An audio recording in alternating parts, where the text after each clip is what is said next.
So we're good? Good. Yes, sir. All right. Holly, you're there, obviously. Esme, you're there? Here.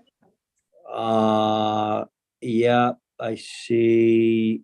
Adrian, is that your back, Adrian? No. Oh, Fiona, okay. Oh, boy. And is Billy in the audience? That's, No, he's not. Okay, so Holly, Esme, Fiona. Right?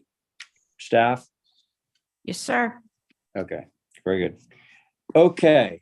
Hello, everybody. Welcome to this meeting of the Nantucket Historic District Commission. Today is Tuesday, August 29th at 4:01.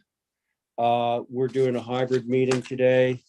So I'm going to ask the commissioners all to say aye and the staff all to say aye when I call their names for roll call. Stephen Welch. Here. Great. Abby Camp. Here. Diane Coombs on Zoom. here. Very good. Val Oliver. Aye. Great. And I'm Ray Pohl. Thanks. And, I'm sorry, I forgot the associates, Connie Patton Aye. and Joe Paul. Aye. Very good. Now, staff, when I call your names, Holly Backus, Present. Esmeralda Martinez, Present. and Fiona Johnson. Very good. Okay.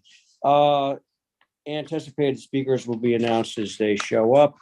This is an open meeting. This is an open meeting of the Nantucket Historic District Commission conducted remotely pursuant to Chapter 2 of Acts of 2023. For this meeting, the HDC is convening by video conference via the Zoom app as posted on the town's website. Please note the meeting is being recorded and that all attendees are participating by video conference. Accordingly, please be aware that other folks may be able to see and hear you, and take care not to screen share your computer.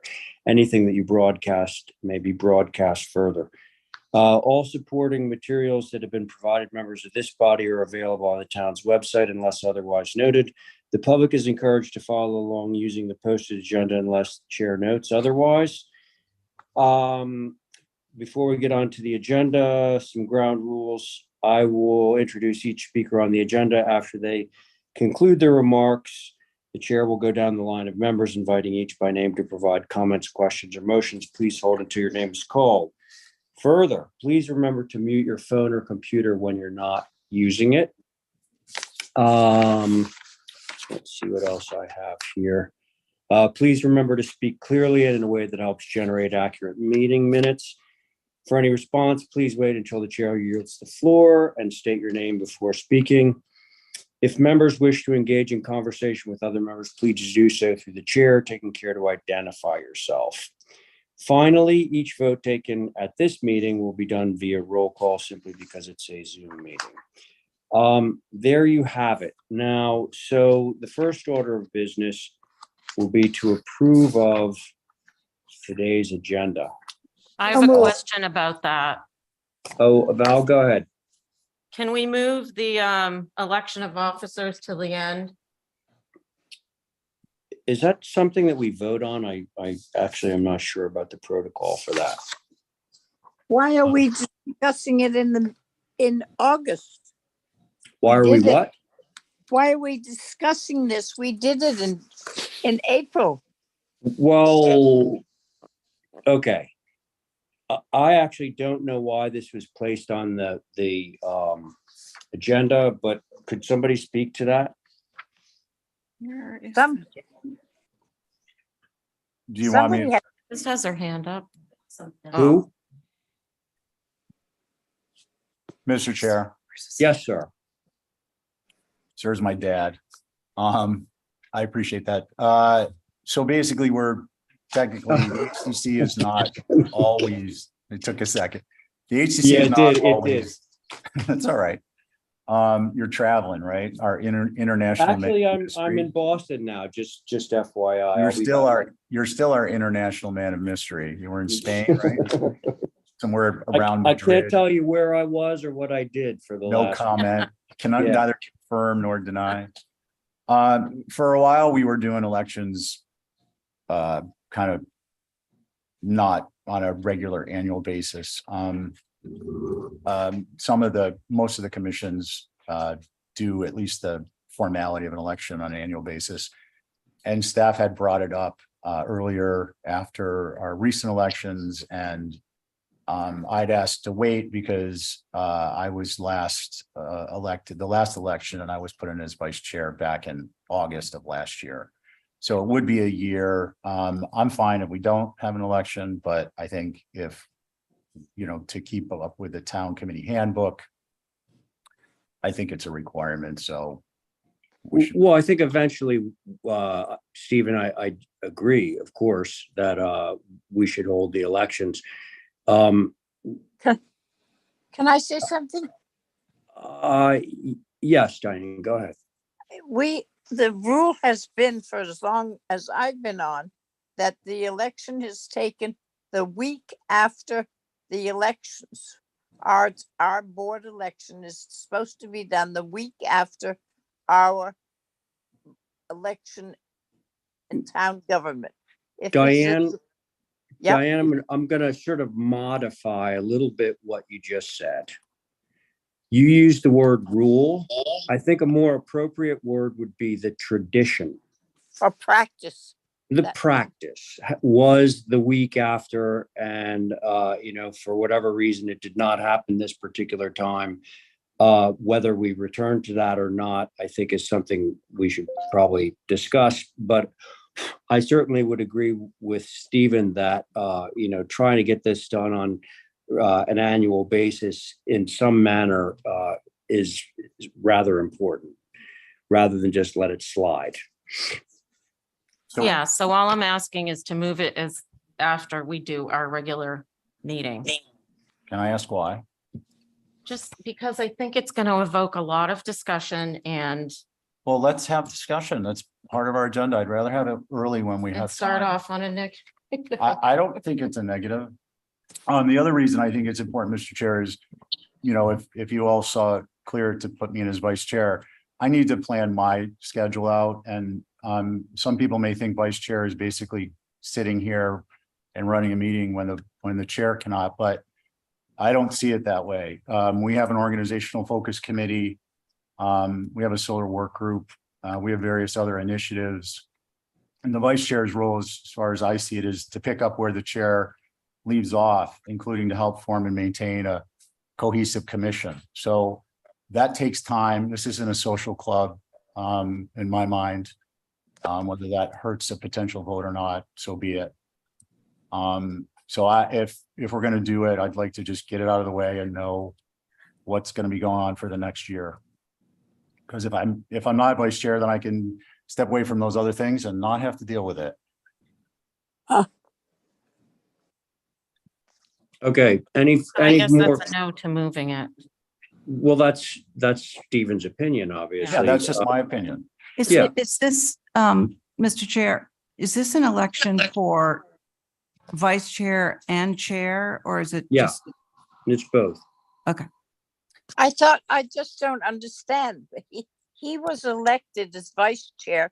He voted for himself. I remember the meeting well.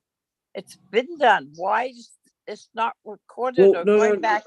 okay, Diane, sorry, but Stephen just a moment ago said that all took place, believe it or not, approximately a year ago, as of now. So we are indeed, and I can't state this for a fact, but I certainly trust Stephen's word that we're basically a year out. We have not had an election for about a year. Right, Stephen? I mean, that's fair to say. Yeah, that's why when it was brought up right after the elections, the town elections, I asked to hold off putting it on the agenda because I hadn't been there sitting a full year. And whether I stayed on or not, I just felt conducting the election right around the anniversary of our prior election made sense. Well, I don't know. If I asked to vote, I would stay with April after the town elections take place. Then this board is set up at the beginning of our sort of year, being the new people would be coming on. and old people would be going off. I think it should be done then, not in August. Mr. Chair, may I? Yeah, go ahead, Holly. Thank you. I just wanted to mention that this year there was no elections. It was appointments from the select board. Hence why we have Joe. So that's the yearly, whether it's an appointment, whether it's elected, we know that these positions are for the elected members. And it's just a yearly routine thing. As Stephen had mentioned, that's something that's in the town's handbook for commissions and committees. With that said, I understand where Diane's coming from. I just wanted to correct that confusion that it wouldn't have been necessarily in the springtime, but it would have been right after, which was technically June. And I think staff brought it up to the chair and vice chair in July. And that was held off per what Stephen and the chair had mentioned. So I just wanted to clarify that for the record, that there was no elections, there was appointment, and that this is typically a routine thing. If the commission doesn't want to move forward, then we understand. Okay, thank you, Holly. So I'm kind of hearing three different opinions on this. And this, of course, is all as a preface to us ratifying the agenda. One is proceed as it is posted right now, which is to have the elections as the first order of business. Two is to move it to the end of the agenda. And three, that would be Diane's, is to sort of go back to the holding the elections of officers in the wake of the elections, the town elections. Yeah, can I just say that, let's pretend, let's say that Joe Blow ran for chairman, and he is chairman until August, at which time he isn't voted in. If you keep it when we are elected or voted in, then everybody has a clear shot at a whole year, not going on for 2 months. Do you see what I mean? I do understand. I do understand. So I want to poll the board. Mr. Chair, Yes, sir. I mean, I- sorry, wait, stop. Yes, Stephen. thank you, sir. Look, I put this on as a procedural matter because it was brought up by staff and it is part of the town required policy. I have absolutely no issue if we don't hold an election tonight or we hold it after the town elections in May, whenever that happens to be. I'm Yeah. totally fine with it. It purely procedural. That was it. Got it. So Abby, you haven't really said anything other than to ask whether it was for both positions, and the answer is yes. And so I think I've heard from everyone. My opinion would be simply to go back to the having elections in the wake of having the elections of officers at the HEC in the wake of the town elections. Okay, I'll make that You know- motion. Okay, so the motion, of course, is to go back to the tradition, and I want to underscore the word tradition here. Go back to the tradition of having the election of the HCC officers in the week following the town elections. So that is Abby's motion. On Abby's motion, Stephen. Aye. Very good. Val. Aye. Very good. Thank you, Diane. Aye. Very good. And on your motion, Abby, Aye. and I'm in favor. Okay, there we go. We have a clearly established protocol now. Thank Thank you, you Diane. all. Mr. Chairman, Yes, sir. um, Wow, what's with this surfing all this? Go ahead. What happened? What is it? No, just go ahead. Go Um, ahead. Per the applicant's request, they want to hold 12 Angola Street till next week. Can you just tell me where that is on the agenda? It's Esme? under old business item number 2. And how many times has it been held? This would be the second time. And do we have members? Ah, Mr. yes. Chair, do you mind if I, so do we, Holly, do we have a butters online and do we have a butters in the audience? So we'll have to refresh ourselves on our best practices, but just for the community's knowledge, that application will be held for a specific minimum period of time so that abutters have an opportunity to review any changes perhaps that came in or to reschedule being present or having representation present, either in person at the meeting or via Zoom. And that was one of the best practices we adopted last November so that Yep. abutters weren't disenfranchised. Right. Okay, Stephen, thank you for that. So it sounds like our modified agenda is we're gonna put off item number 1, election of officers.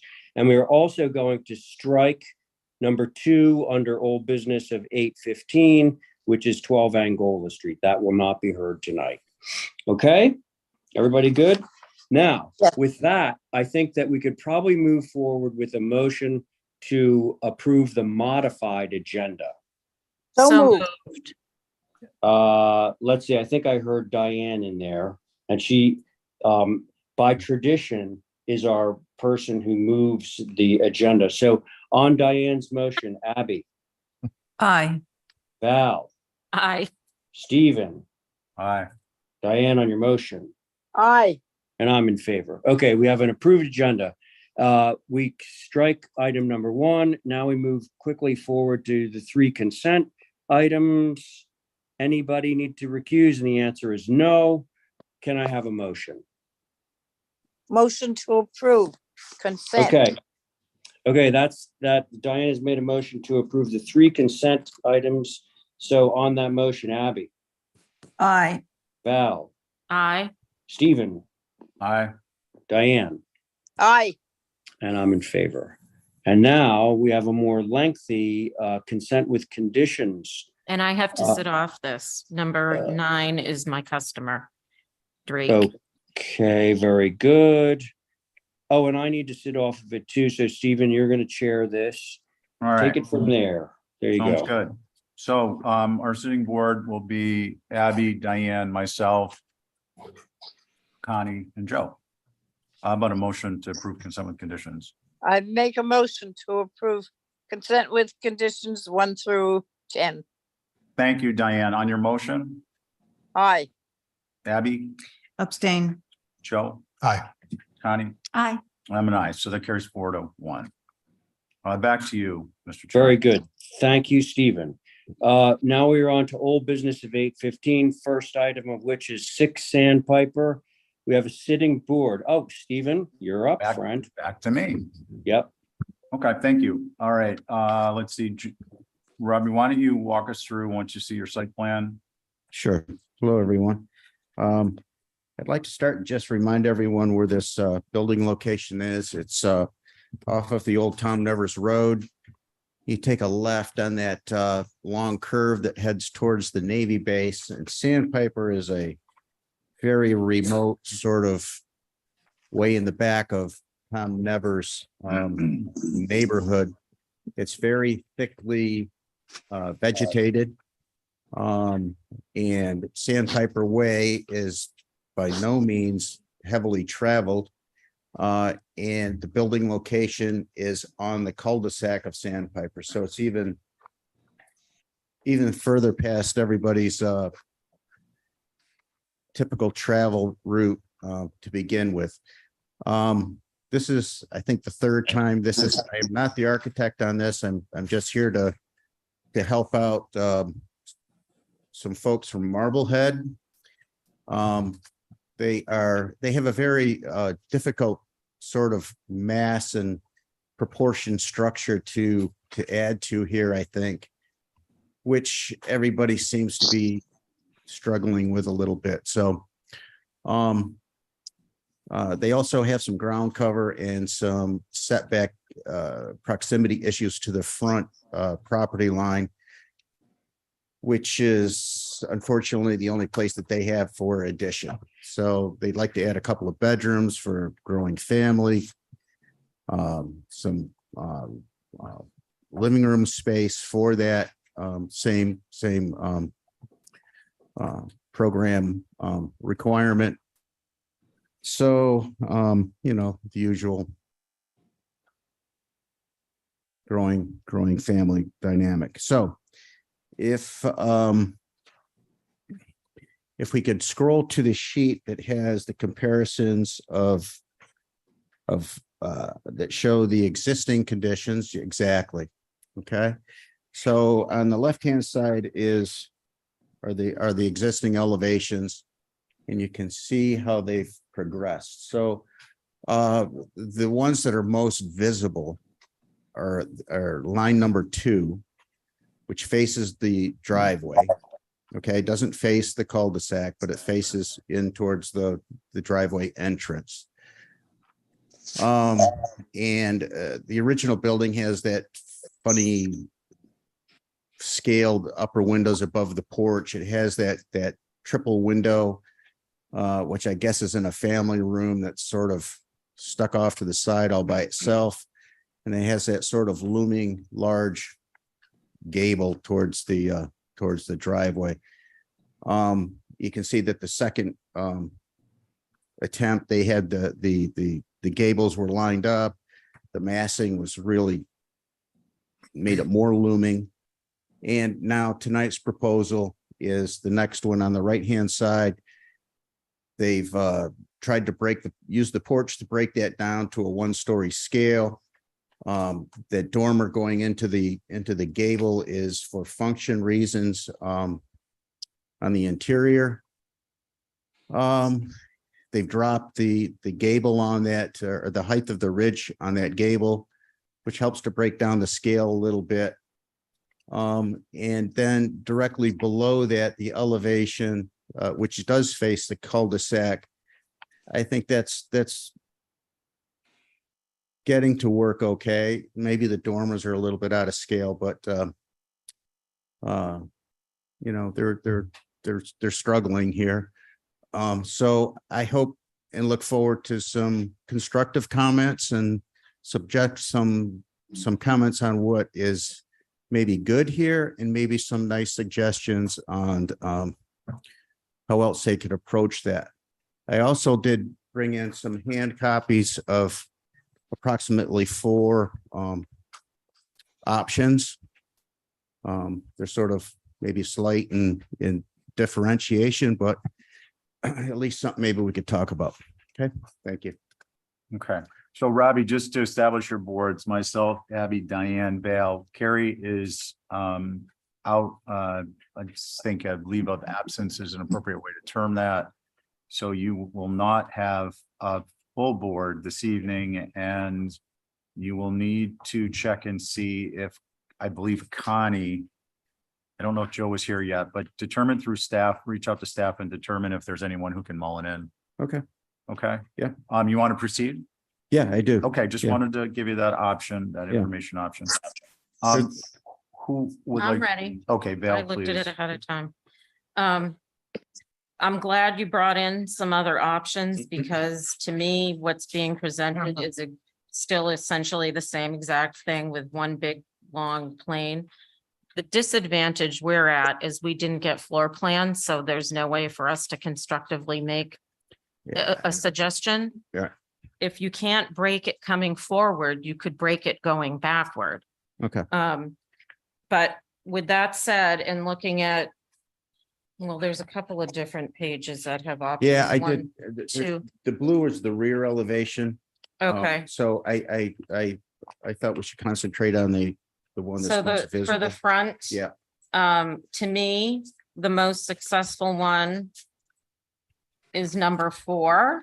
That looks like somebody sketched over it, probably you. I did. And it has a 1-story mass coming forward. The dormer is not dying into the middle. gable, but I think really and truly what the biggest concern I have, and it's because of what the existing building is, everything being proposed has larger windows, and then the middle mass has these tiny little chiclets.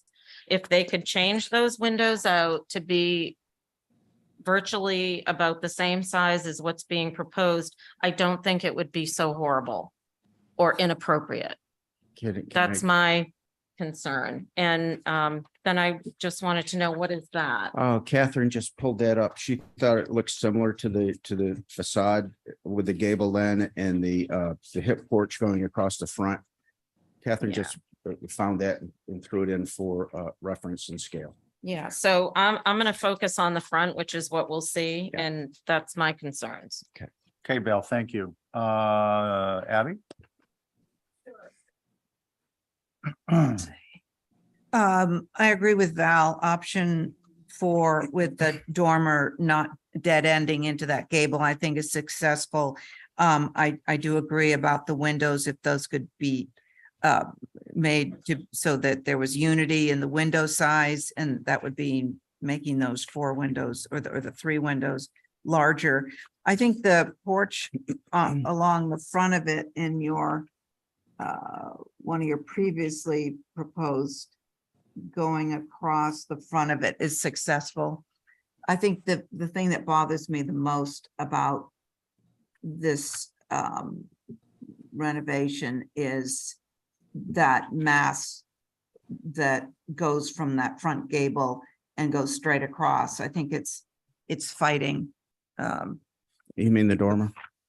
Yeah, Yeah, the, okay. that mass to the right is just too heavy. And Oh, if that could okay. be dropped more, I know you dropped it a little bit, but I think it should be dropped even more and made secondary. Right now, it's sort of overwhelming. Okay. So, thank you. Okay, thank you, Abby. Diane? I agree with what Abby has said. I'm on the front elevation right now. And those 4 windows to the right in that dormer that runs into the gable is not good. I don't know what the plans are inside. Perhaps if 2 windows were put down on the first floor, which would sort of counter with what's in the second floor. Oh, I'm sorry. Hold on a second. It might support those 4 windows up there, but right now, I don't think it does. If you put 2 more windows in the first floor and took out 1 window on the second floor and made the windows go over the existing windows on the first floor, it might make that wing look less imposing. I think that, at least to me, this is the most uncomfortable elevation. And I don't know what other people think of it, but I think moving around the windows and shortening it up somewhat, if we knew what the plans were inside, as Val said, it would be easier. But the moving of the windows and adding and subtracting them would be my suggestion.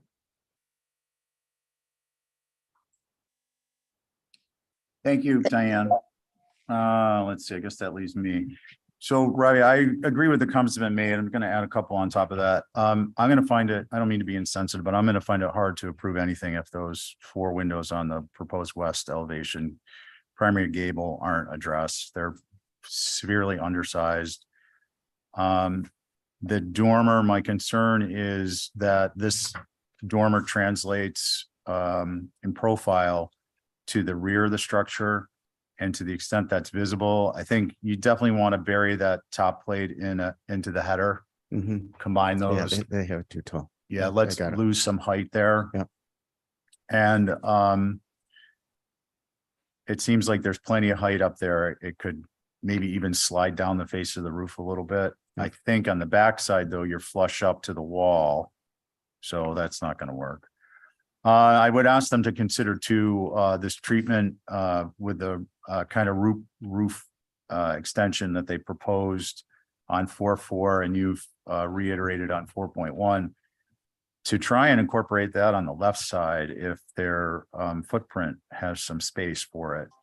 The relationship of the window height of the windows on the left, with this being a somewhat split level structure, the relationship of those windows to the height of the other windows is, I think, also kind of off-putting and certainly atypical. So those would be my comments for now. Any, Mr. Chair, I Yes. have one other comment. I was looking at the options Robbie brought in for the rear. And I think option 2 is a better choice. The dormer's pushed back instead of flush, Mhm. and seems to be a little more typical.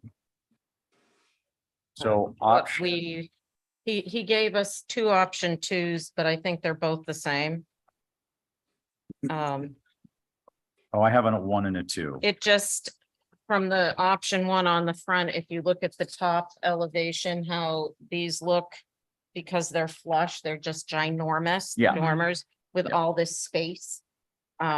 Yeah, so that was it. Just wanted to add that. So Val, you're saying option 2 on the rear and option 4 on the front? Is of all of those is moving in the right direction, but the window size disparity needs to be addressed Okay, and what about the window height on the left side? of the front. Yeah. All Well, right, I think you just talked about that, and I agree with you. I hadn't really focused on that because they're 2 different heights. okay, so there's some room for design Yeah. modifications. Does anyone else want to add anything before we cut Robbie free with a motion? Can I say I- one more I- thing? Go ahead, Go- Diane.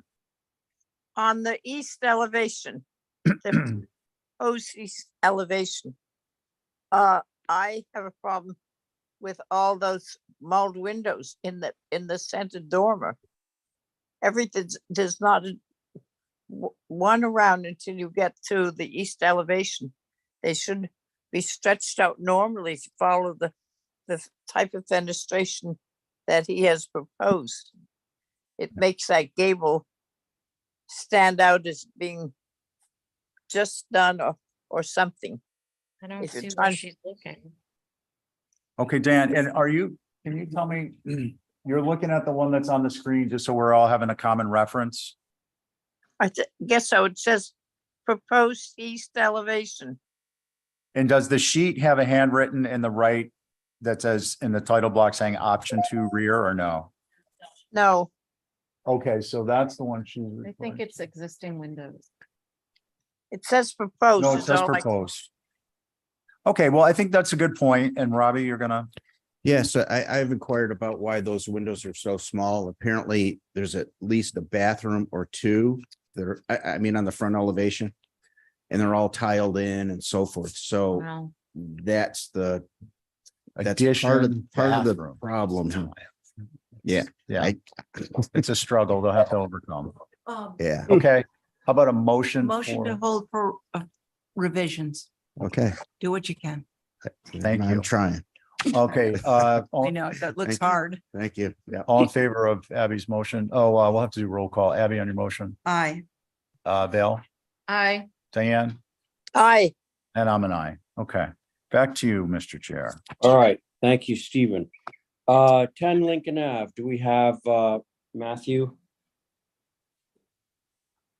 Matthew or someone? Oh, there he is. Yep, I'm here. Hi, Matt. Hello. Okay, Matt, as I'm sure you know, your board here is myself, Stephen, Diane, Val, and Joe Paul. Yes. Okay. Excellent. All right, I can begin whenever you're ready. we're ready. Go ahead. Okay, thank you, Mr. Chair. So this was an application for some revisions on the rear first floor story of a house that you've approved. We were proposing to add a small pent roof off the rear kitchen area. You asked us to revise the windows so that there were a window type that was found in the existing house, which we've done. So there's 3 windows between the 2 patio doors. We've already adjusted the bracket detail to reflect, I think it was a suggestion from the board. We had the shingled curved radius. I think the board had suggested we go with the bracket and angle the bracket at the same angle of the gambrel roof, which I thought was a great suggestion. So all of that has been updated. The windows have been changed. So look forward to comments from the board. Thank you. Matthew, thank you. I'm going to turn it over to Holly now. Thank you, Mr. Chair. So for the record, this is the circa 1902 binnacle, colonial revival style, contributing towards the district. Appreciate the changes to the fenestration for the deck. The French doors should be 12 light with kick panels to match rest, unless I know that there may be existing French doors that don't have a kick panel, but on that elevation, there are in that newer section. The revised bracket, I personally don't feel like it's there, but it's not. It's kind of awkward. I think something needs to be added to reflect the shingle style, and the angle is just different. So that would be my recommendation, is to look maybe for a shingled type of bracket. Thank you, Mr. Chair. Thank you, Holly. Did I see Mr. Rowland approaching the other mic? Yes, I'm here, Ray. Thanks. Oh, okay, Mickey, it's your turn. Okay, so the changes are good. The bracket is still a little bit of an issue. The angles are kind of awkward. Perhaps a more traditional horizontal member on the bracket with either a curved or a simple angled support for that horizontal member. Just try to make it look a little more traditional. And that's it. Thank you. Mickey? Yeah. Sorry, can I query you? What do you mean by a horizontal member on the bracket? Well, Just so I understand. yeah, so at the moment, it's just the rake board with an opening below it. A traditional portico or porch roof bracket would have a horizontal, sort of like a porch beam. This doesn't have that. Oh, I see. So you would get like the little cheek, so to speak, that would be shingled or something underneath of the rake. Preferably, right. Exactly. Got- Thanks. Gotcha. Thank you for the clarification. Anybody else want to speak on this before I turn it over to the board members? I think that's a no. Who would like to begin the discussion on this one? I'll go. Thank you. I appreciate the changes to the double hung, and I agree with the bracket detail needing some finessing, but I do have a question, because I agree with Holly on this facade. The other doors have the 12 light and a kick panel. Now I know on the west, there are some French doors approved, which is kind of strange to have several different types of doors in the same area, but I think it's important for the facade to keep consistency. So I would agree with that change. That's it. Okay. Thank you, Val. Who's next? I'll go. Stephen. So, through you, Mr. Chair. Matt, I'm just having a difficult time discerning. There's multiple layers on that. I'm focused on that small roof with the brackets, and there's multiple layers shown in both the perspective and in the elevations that I don't understand what they are. Can I get some clarification? Certainly. So what we did is, well, first of all, we can just do a horizontal header beam. The detail that we're showing is we basically follow the pitch of the roof. So that header beam, instead of being horizontal, is angled to run parallel to the roof pitch itself. We just thought that was a bit more interesting, but we could certainly do a more traditional, horizontal bracket, if you will, and then just do a traditional header beam. So we could certainly do it the way that Mickey has suggested. That built up aspect, can we go to sheet A2.22124? A2.22124. And then zoom in on the, click that up like Southwest. 3 times. One more. Thank you. So that built up aspect, I'm unfamiliar with that. Can I get some clarification? I think it follows the rake profile, which is, it's got a bit of a kind of like a bowling curve to it. It's an existing profile that's found on the existing structure. So we're using that as a rake. If you wanted to go to more traditional flat rake, we could do that as well. So those are meant to they're meant to be transmitting the curve. communicating the curve itself. Yes, so Okay. every curve will show up as a line. So Yeah. at quarter scale, it gets a little That's busy. fine. That's fine. I prefer smoother curves, but that's fine. For me, that bracket, I understand you're trying to accomplish a couple of different things, not least of which is not having it too big because people are going to be running into it when they make a left to go out that door. Shingle style, I've seen those be an infill. I think getting having that be an inset panel, maybe a half inch, would create an interesting shadow line and eliminate the kind of dark space that you see that draws your eye to it. And that's all relative to the extent it'll be visible. I think it's only going to be obliquely, if at all, from the street. Yeah. Yeah, I don't think it's going to be very visible. Yeah. I'll honestly do whatever the board thinks. And then what Val said about the doors.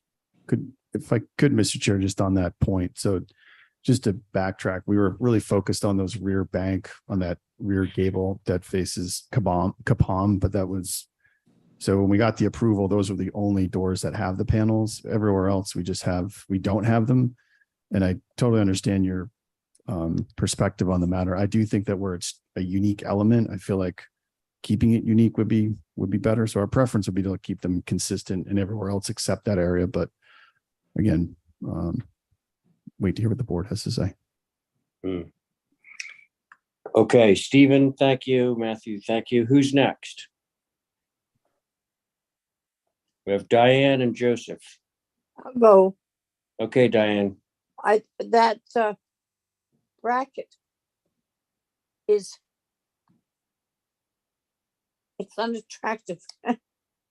And it's on a very good looking house. I don't know how you can make it thinner. The shingling it, I guess, would be an answer, and maybe making it a curve, even though can it be made any thinner so it's not so large? I don't know what the size has to be of a bracket holding up something, but to me, we haven't come to a good decision yet. And I've been going over the elevations, and there's a slight bend and flange to the building. I wondered if that curve could be used with that bracket instead of having it so straight. I don't know, but if it's at all noticeable, I think we should look at another proposal for it. Otherwise, I agree with what has been said. Diane, thank you. Joe, it's to you, sir. Okay. I think the window change is great, and I can see Matt's point regarding the doors that he's drawn, because the center 5 doors are in a prominent location and they have a special treatment. So because there are other French doors, I'm fine with the French doors that are there. And I actually liked your previous approval, and I think I said that at the last one. Previous submission with the curve shingle. I thought that it worked with the gambrel because that elevation appears to have this curved flare up in the top portion of the gambrel, and then it has a flare at the transition between first floor and second floor, and another flare at, we'll call it the water line. So I thought that the shingled curve was fine. I think I like the curve more than the bracket. The overhang feels too pronounced. So it sounded like Diane was describing something similar to what you'd already submitted previously. I'm not very helpful, I guess, regarding the bracket direction, but I liked what you had before. So Yeah, me too. Okay. Well, I was going in the direction of the Mickey's thought, which is basically rather than the top piece of the bracket following the pitch of the roof, it would go horizontal, which would mean that you would have a little cheek wall, a very tiny cheek wall of shingle. Listen, I wasn't loving the curve. I get the intention, the house is got a lot of interesting, peculiar details, but that wasn't really working for me. But I think that that solution would work. And gosh, I'd really love those doors to have kick panels on them, but it sounds like that might be a difficult thing to achieve at this point. Can I make a suggestion, Mr. Chair, that might build a Yeah, go. consensus, is to do the horizontal header Beam, well, quote and then unquote.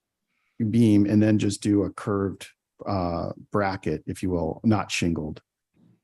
So Oh. you'd have the horizontal member, the vertical member, and then instead of a 45, we would just do a curved bracket. I don't know if that would be acceptable. Yeah, I can. Certain former members of the board who've now gone to greater glory would vehemently oppose that, but here we are. I don't have an objection to the curve bracket, but what's the opinion of the board on this one? Waiting for his little special in here. I like the idea, and I think Mickey, I don't want to speak for Mickey, but I think that's kind of what you described, and that, yeah. Mr. Chair, Yes, sir. something Yes, just kicked, Stephen. something just kicked me under the desk. Yeah. It may have Oh, been that's John funny. McLaughlin. Yeah. Maybe we can hold for slight revision so we can Well, see it. oh gosh, we've seen this. I mean, that's one possibility, but we've seen this so many times. Oh, and one thing I forgot to say is all of this stuff that we're discussing right now is going to be of minimal visibility on this building. So I just did a sketch, Mr. Chair, of what I was trying to describe. Exhibit A. Yeah. I like it. I think it works with the building. for those of you that are live down there, I'll just have to take your word for it. I think we're all speaking about the same thing. Yeah. Yeah. It's a very traditional sort of sideways L. Then the two pieces of the L are joined together by like a quarter round curved piece. Exactly. And then above that, there's the little cheek before it hits the rake. Does somebody want to move this? Mr. Chair, Val's sending you and Diane a picture of it. Oh, shucks. Oh, that's cool. So. Yeah, Mr. that's Chair, totally it. That's it. Yep. Sorry, So- Stephen. We're basically going to keep the French doors, I think. Well, I'm going to float it that we would approve through staff, subject to Exhibit A, due to limited visibility, as a nod to John. Okay, sounds good. The All right, so that's Stephen's motion. On Stephen's motion, Diane. Aye. Thank you, Val. Aye. Very good, Joe. Aye. Stephen on your motion. aye. And I'm in favor. There you go. Thank you. Thank you, Matthew. And you got another one coming up here. Let's see. This is at 2 and 4 Highland Ave. Guest house. The artist formerly known as Guest House. Yeah. Okay. So your board on this is myself, Stephen, Abby, Diane, Val. Okay. Thank you, Mr. Chair. So you've seen this, I think, twice before. What we've basically done is hopefully done everything the board's requested. We've changed, most of the changes are relegated to the south elevation. We've changed the windows to 6 lights that we made them initially, they were small, then we made them larger. I think the board had asked us to find something in the middle, so we've got these 6 lights.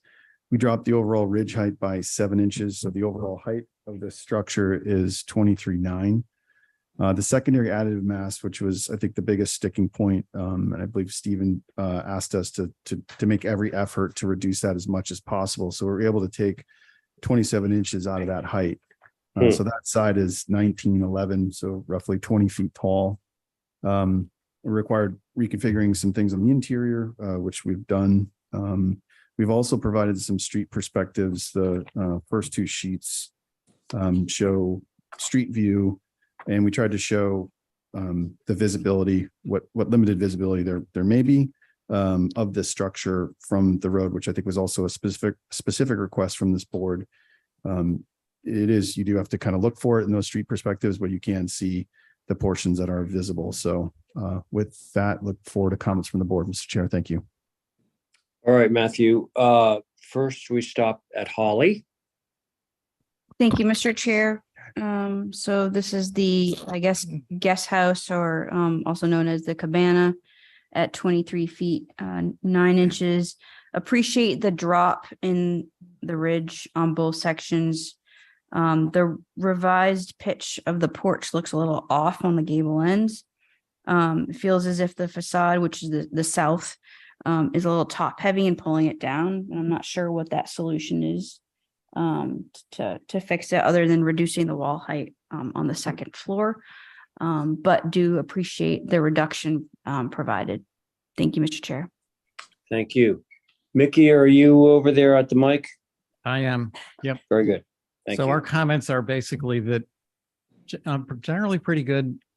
It's been improved. On the west elevation, if you could just go down to the next elevation, what you there? The gable is asymmetrical. It's like taller in the rear. It's like a salt box or a reverse salt box because it's taller in the back than the front. So that's a little awkward. It's also fairly evident on the east elevation, obviously, too. But the west one is the one that's going to get seen the most. So those were our only concerns. Thank you. Oh, thanks, Mickey. Now, is there anyone either on Zoom or in the room that wants to speak on this application? I know there's been a little bit of attention given to this particular parcel.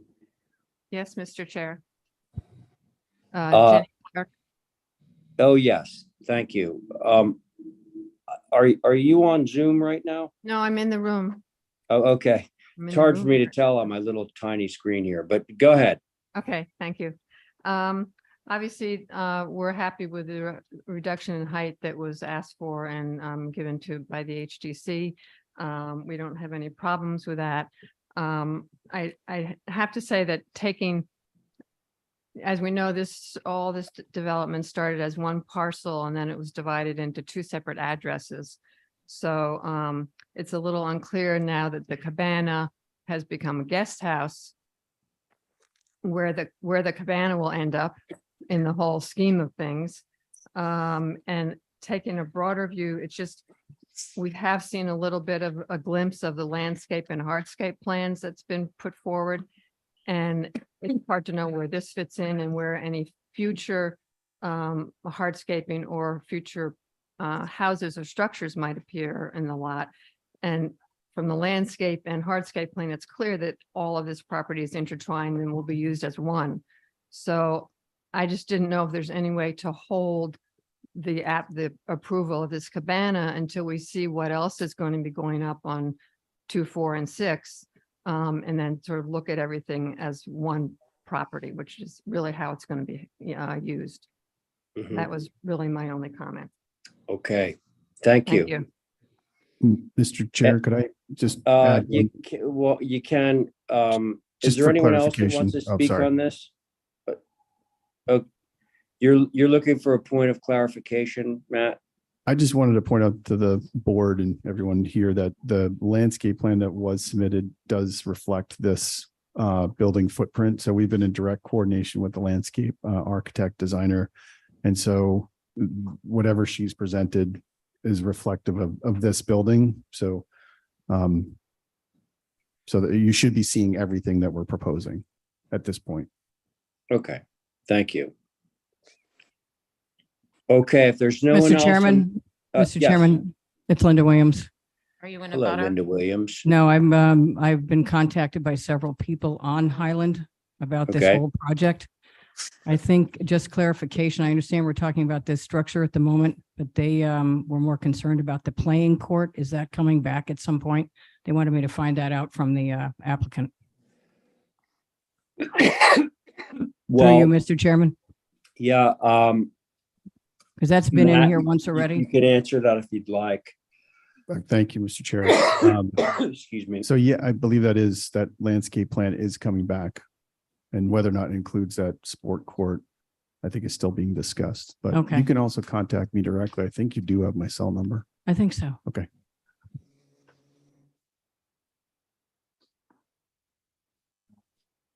Popcorn. Thanks. Just coughing away there for a moment. All right, Linda, thank you. It sounds like we can pass this over to the board now. Who would like to begin? Sorry, I had just a really quick comment. Robin Kelly, I live on Highland. And Sure. hi, Matt. Hi, how are I you? know Matt, which is Yeah. great. So I have wonderful confidence that this will all turn out well for everyone. But I just want to say, talk about a racket court. We live right across the street. And pickleball, as we all know, is just so loud. And there's so many places on this island to play pickleball. So Robin. we just, If I could clarify. Sorry, think that- I want to interject just for a second. Robin, I appreciate that comment. However, what we're reviewing right now is this guest house. And at some time in the future, perhaps, the pickleball court will come back. That was sort of to Linda's question before yours. So really I'd like to limit the discussion to the guest house at the moment. And I could certainly follow up directly with Okay. you. And Yeah, that would be just a point of clarification, I think the primary intent of that court, he's got both owners have like young kids and they like to play like street hockey, and I don't think it's intended to be necessarily a pickleball court. I'll let the landscape designer talk about that, but I am familiar with like the effects of pickleball courts. I just Right. watched this really interesting segment about that. So I can definitely talk to you offline. but just to reiterate how the neighbors feel, an 8-foot fence and taking trees down, the whole landscaping plan should be incorporated into the whole lot plan. So thank you. Okay, thank you. All right, now I think we're to the board. On the guest house, who would like to begin? I'll try. Thanks, Val. I agree with the porch dying into the second floor. I appreciate the smaller dormers, the smaller windows and all of that, a reduction in height. But when you do look at it from the side, it is a little bit unbalanced or something, the way those all connect, and the fact that the rear eave line is higher, it's a little unusual. So I would like to see something there change. I think it's probably to bring the eave line up to bisect the windows properly, but We could do that. that is my concern there. And just as an overall, looking at the 3Ds, I'm sort of like just aghast at how much building is here. Mm, And I know that these are approved in good faith and all of that. It's just when you see everything all together as one, which, maybe in the future we should insist on that. It's a bit overwhelming. That's it. Okay, Val, thank you. Who's next? I can go, just off of Thanks. Val's Okay. lot. Oh, is that okay, Ray? Oh, Yes, sorry, go okay. ahead.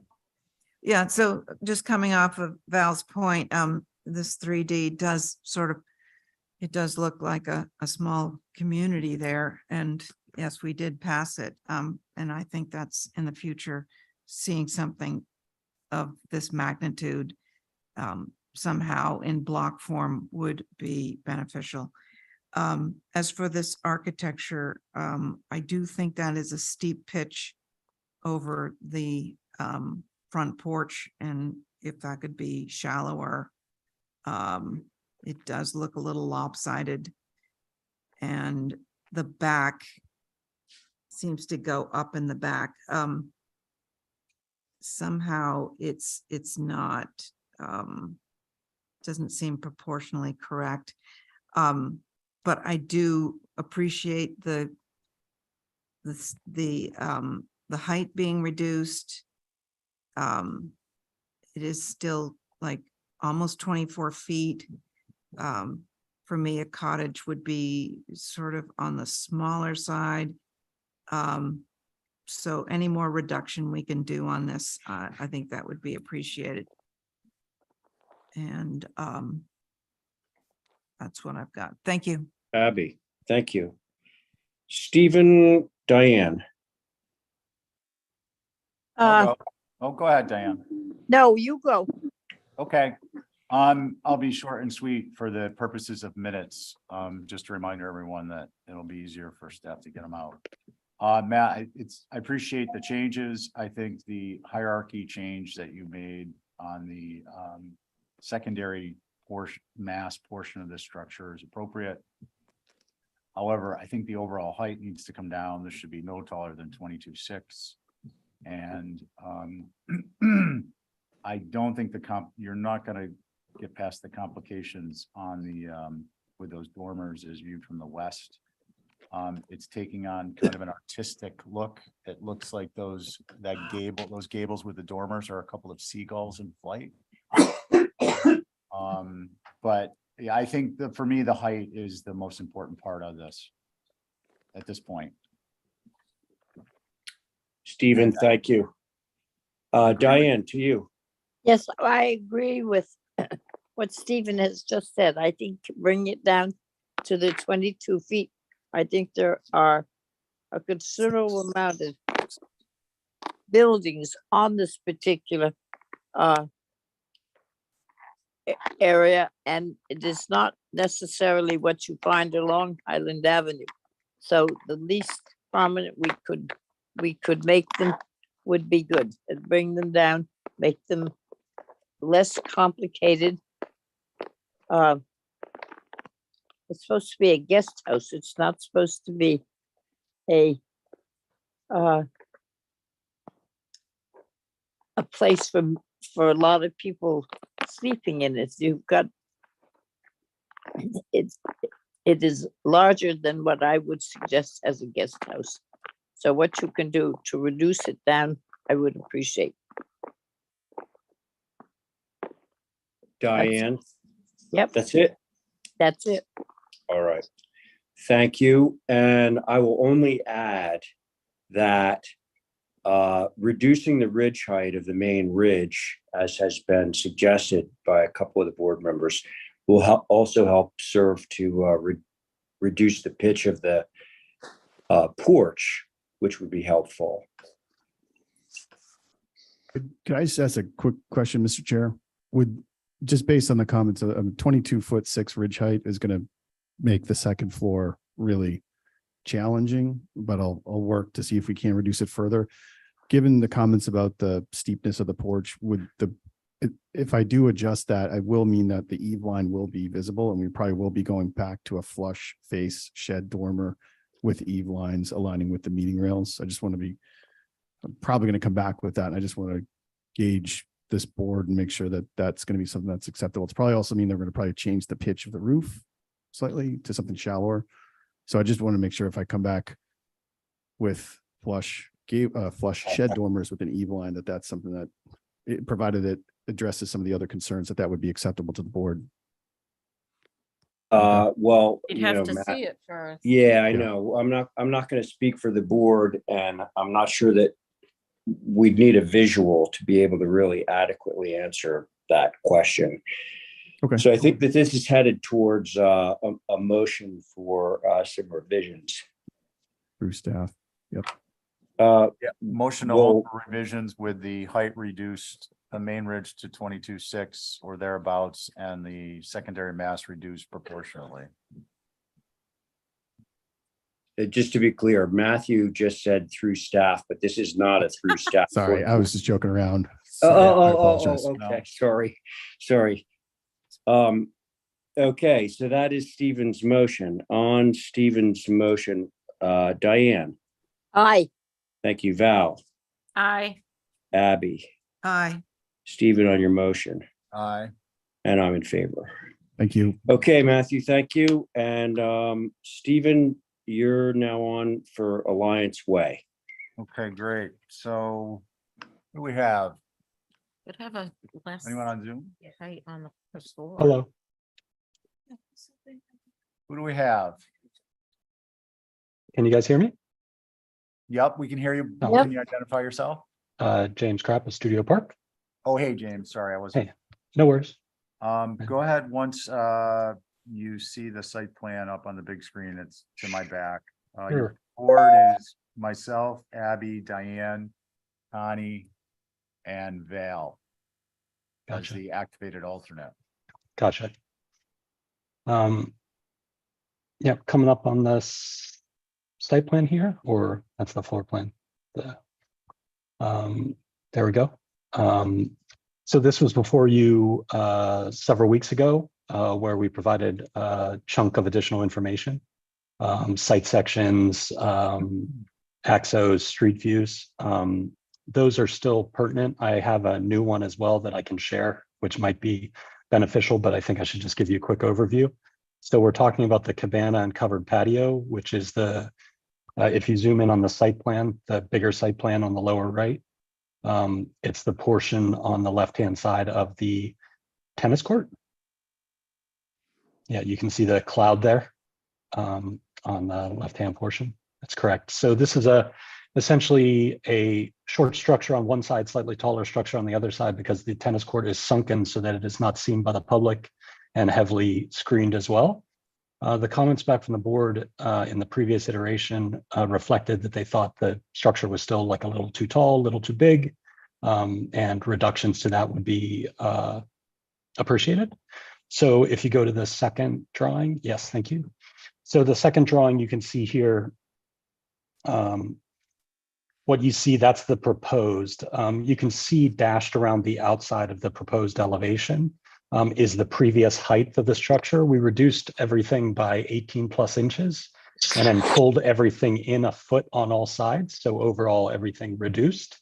We also brought, which this relative reduction is also related to the height of the pool and the associated walls with the project. Everything came down 18 inches. We also made subsequent reductions to the amount of stone, which you can compare to the next page. It's not crystal clear because they're not lined up next to one another, but you can see how much larger this structure was on the previous application, how much taller everything was. I mean, overall, the schematic, the massing remains similar, but everything is just smaller. Just to remind everybody of the materials here, this is a natural red cedar roof. Thank you. That was going to be my next thing. Natural red cedar roof, painted Quaker gray trim, natural to weather, and then granite walls. So, and just for reference, this document here is showing a previous revision that we reviewed in the last one, as well as the newly proposed. You can see this here is the street elevation of Alliance Lane. So this is essentially our street view. And you can see through the translucent plantings, for the sake of description, how much lower everything sunk in the center there. The other structures, cottage, garage, main house, those have been previously approved. The next two pages are essentially showing the same thing as horizontal site sections crossing through the property. This is again a before and proposed. Again, the taller version on the top, the proposed lower version on the bottom. And the next page is just showing the same thing, that same reduction. You can see relative to the main house, it's kind of the clearest thing to see that now we've brought that roof line down even below the eave line of the main structure. So from grade, which is variable, obviously, because it's moving around a lot of different heights, it is fairly low. And I believe it's 160 plus feet off the street. You can see our little guy on Alliance Lane on the right-hand side there, and all the plantings. We think this is going to be limited visibility at best to the peak of the ridge, especially now that we've brought it down 18 more inches. And other than that, we look forward to any comments. So, more questions. Thank you, Thanks. James. No problem. Let's see, who'd like to begin? Bill, reminder you're on this one. Yeah, I didn't speak before though. That's all right. I can start a Go little ahead. bit. Abby? Yeah, what frightens me about this site is that from Alliance looking back, I'm not sure what exactly the vegetation is on Alliance, but looking back from the road, there's the tennis court, and now there's the cabana, and then there's the stone wall going down and a swimming pool. That's a massive amount of hardscaping, and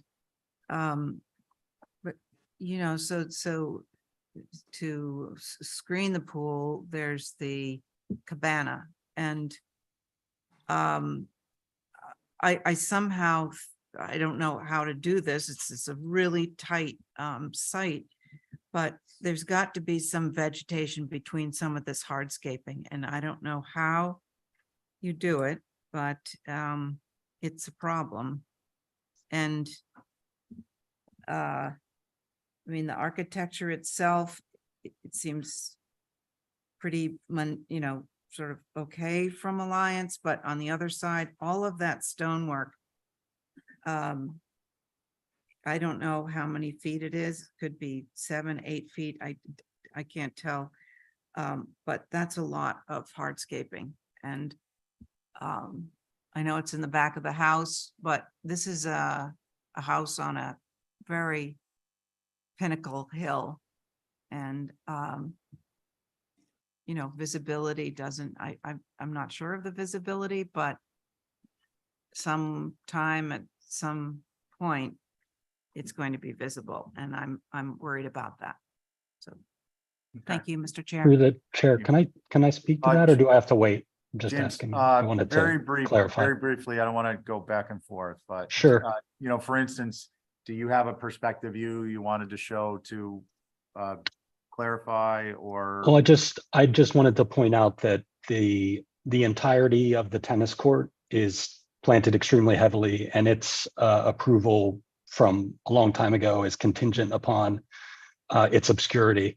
And that's the first layer of visual protection from Alliance. You can see that in the site sections that we sent. But then on top of that as well, we're also trying to soften the top edges with planters around the structure. You can see in the elevation, like there's greenery. We want greenery everywhere. So we've just made them translucent so you can see. Fair enough, Thank James. you. Fair enough. Okay, Val? I'm not ready. Diane? I am concerned about the visibility of the hardscaping as Abby mentioned. I think it's important up there on Alliance Lane. There is a lot of vegetation, natural vegetation, that precludes visibility from one place to another. And this is quite a massive building. And whether we've seen the hardscaping before, I would like to see it again, because now we have the tennis court and the cabana and all that stuff down on the land, and you've got a big change in the landscaping, and I'd like to see it. Unless you have it, I don't have it on my screen, but I think it's important. Partially large site plan. Just a sec, Yeah. Dyer, we're gonna pull it up. This one in the lower right.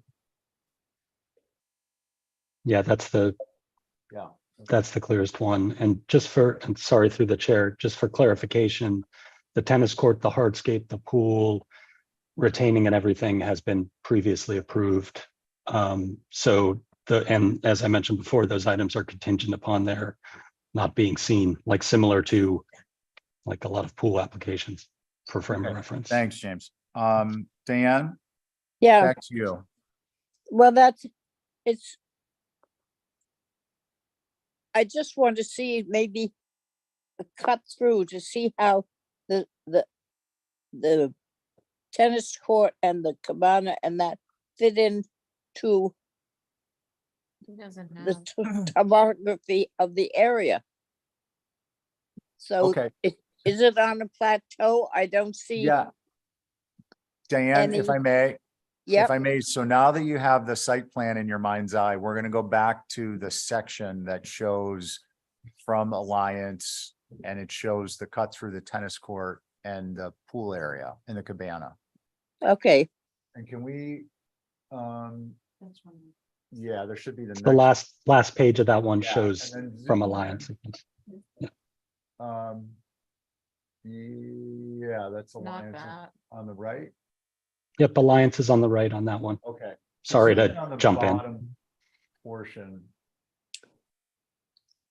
So Diane, this is without respect to not including the landscaping, but just the plant materials, but just the hardscape and the topography. right. You think? I guess that it would work because it is above you from Eel Point Road, you're way down. And the hardscaping, there's a lot of hardscaping, and there's still a lot of flat land that has been created one way or the other because it wasn't there to begin with. But if we keep the height down on that cabana, and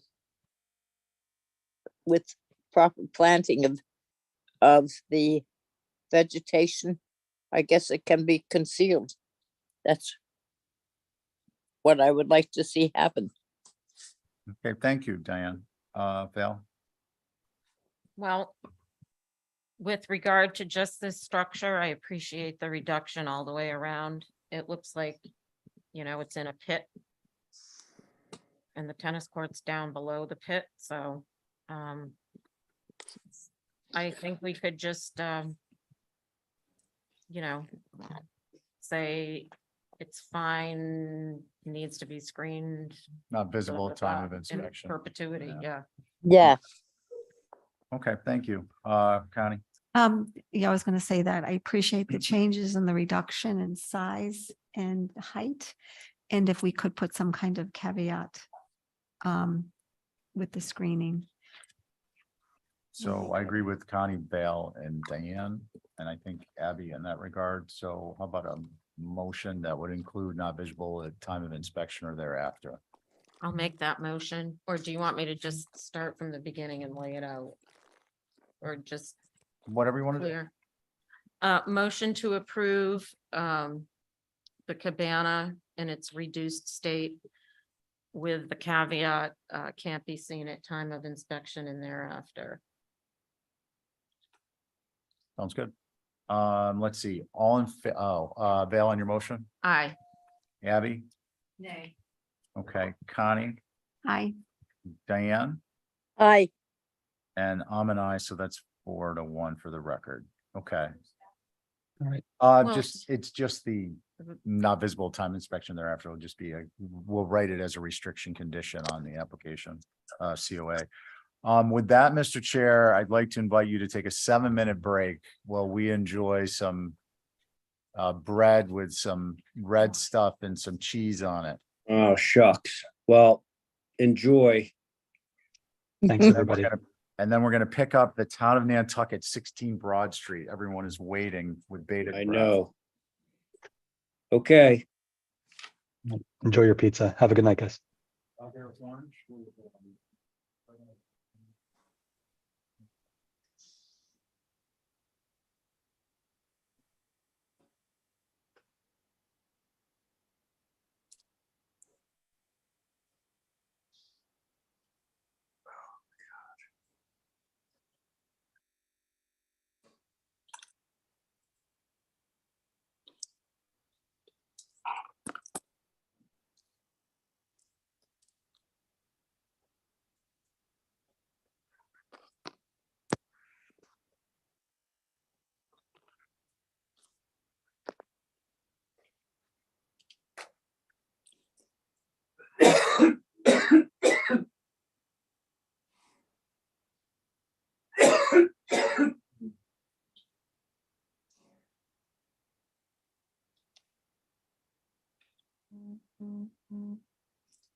Where's Brooke?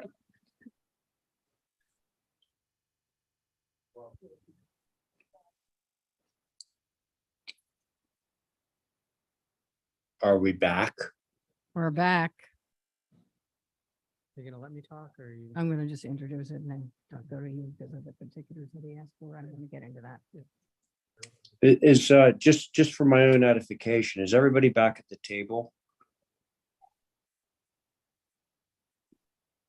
Everyone is back. Okay, great, thanks. All right, so now we're on to new business. First Old item of business. which is, what? Old. No, new? New business.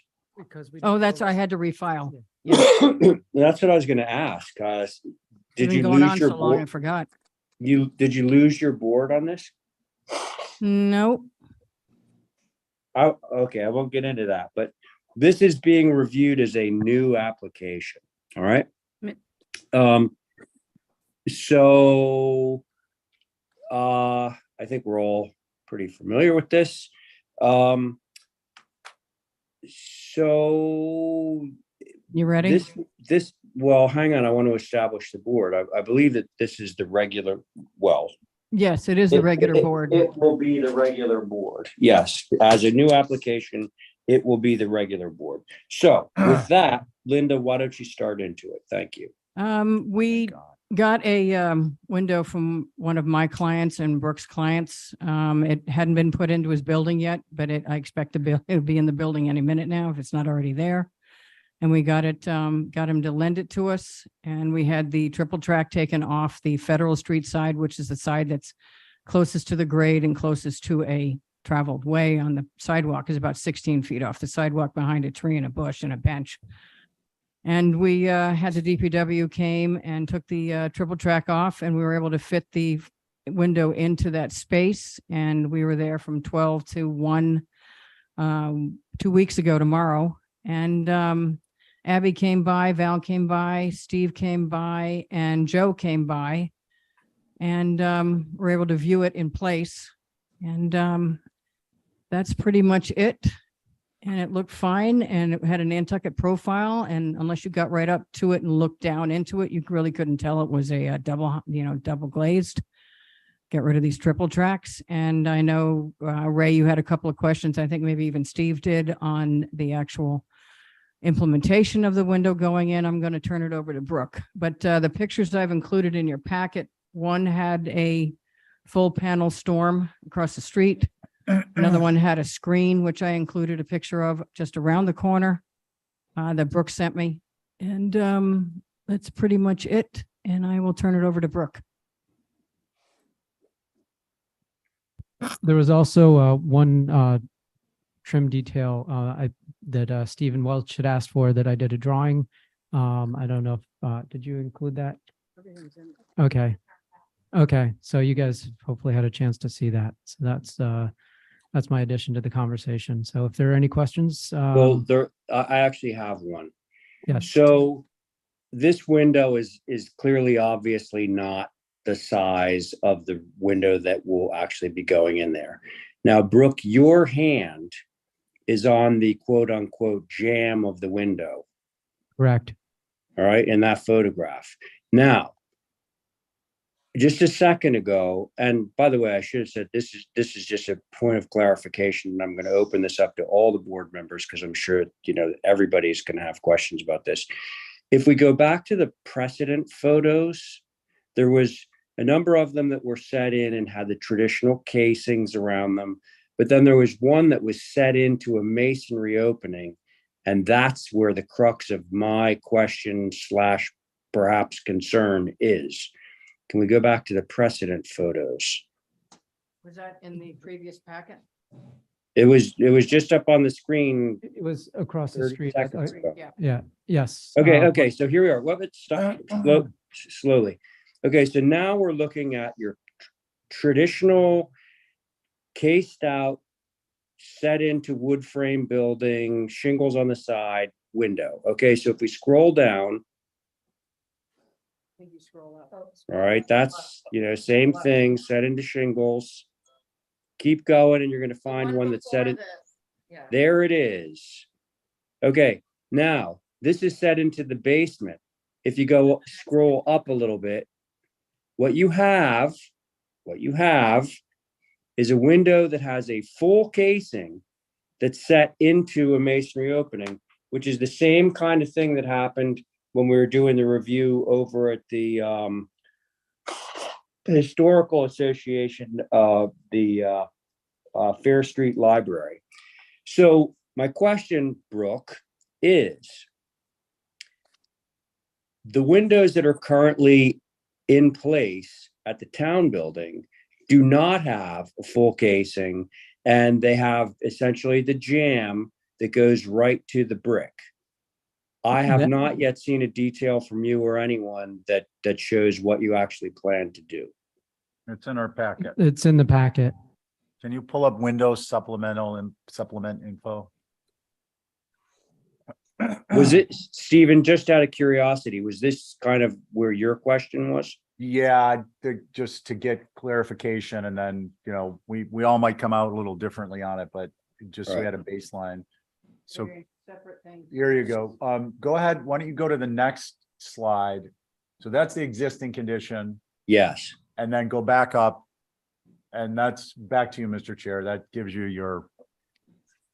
Can you zoom out just a hair? Well, but what I'm actually looking at is a full head casing there, I'm pretty sure.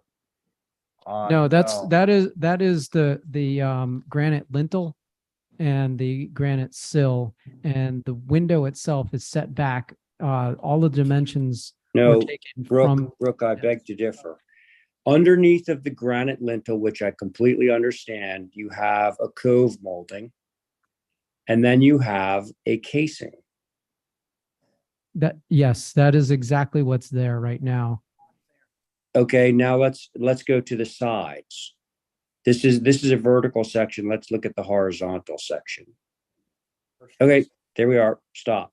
Okay, so this is good because this basically, you're saying that you're going to replicate what I saw in the photographs of the current building. Yes. Yes, I was down there with a tape measure and a contour gauge and the whole show. Gotcha. And so there is a head casing on the current windows. It is, yes, there is a right. head casing. It has been abbreviated to fit into the existing opening, and we will probably have to do that in this situation as well. Okay. Brooke, thank you. You've answered my questions. Does anyone else on the board have any questions relating to how this is all going to transpire? Well, I do, Go. because I haven't ever really installed a window. So the trim piece that goes to the outside of the brick to cover the window, that piece is a wooden and has a profile. It's a wooden piece. So, hang on, Linda. This piece right here. Yeah, if you look at the upper left, see how now in an angle, you can see the shape. Yeah. This piece right here, how does that attach to the masonry? So that actually is attached to the flat casing. So they put what happens is they put the flat cased unit into that opening to that depth that it needs to sit at. And then that is a bolection molding that goes around and just acts as a concealer for any of the seams and the irregularities. And then if you remember, if you look up closely, you'll see that in this case, anyway, they had a bead of caulk, or some probably high capacity elastomeric that they went around in between the bricks and the molding itself. So see those nails on that trim piece? Yes, What do they nail into? they nailed directly into the flat casing behind it. And that is held in place by what? The flat casing and the window itself are nailed into the rough frame that is attached to the masonry. Okay. Yep. All right. Thank you. Yes. Thank you Yep. for telling me that. Okay, Abby, thank you. Anybody else have any questions? Sort of a technological nature? No, I just have a general question. Go for it. As this is very atypical of us to approve windows like this in town, what are we gonna write on this application as the reason for it? And how are we opening ourselves up for Mhm. future applications? I think it needs to be specified. Mr. Chair, Yes. I didn't know if you're gonna allow me to speak. Oh, of course, again, of course, but of course I on am. Val's note, first, this structure is a 1964 infill colonial revival town building. It was designed for the town, built for the town. It is contributing towards the district. And I did want to mention that the application is not just the windows, but there are some restoration type rehabilitation projects associated with it as well. And as previously stated, I do support the Green Mountain STL windows. In the fact that no more triple tracks, and I hope the commission also agrees, also energy efficient. And again, appreciate the other like-kind replacements being proposed with this application. I think and I completely respect the concern that Commissioner Oliver has. I believe that it would be beneficial if the commission made, if you're so inclined, to approve a condition on the fact, or a notion, if you will, a finding, that this structure is not a typical Nantucket, built within, a certain time frame in history, certain type of vernacular, and that this was in fact at one point built after the creation of the local historic district, if you will. And use the age of the structure as a finding of acceptance, if that makes any sense. Again, I think that this is a good application overall and recommend approval. Thank you.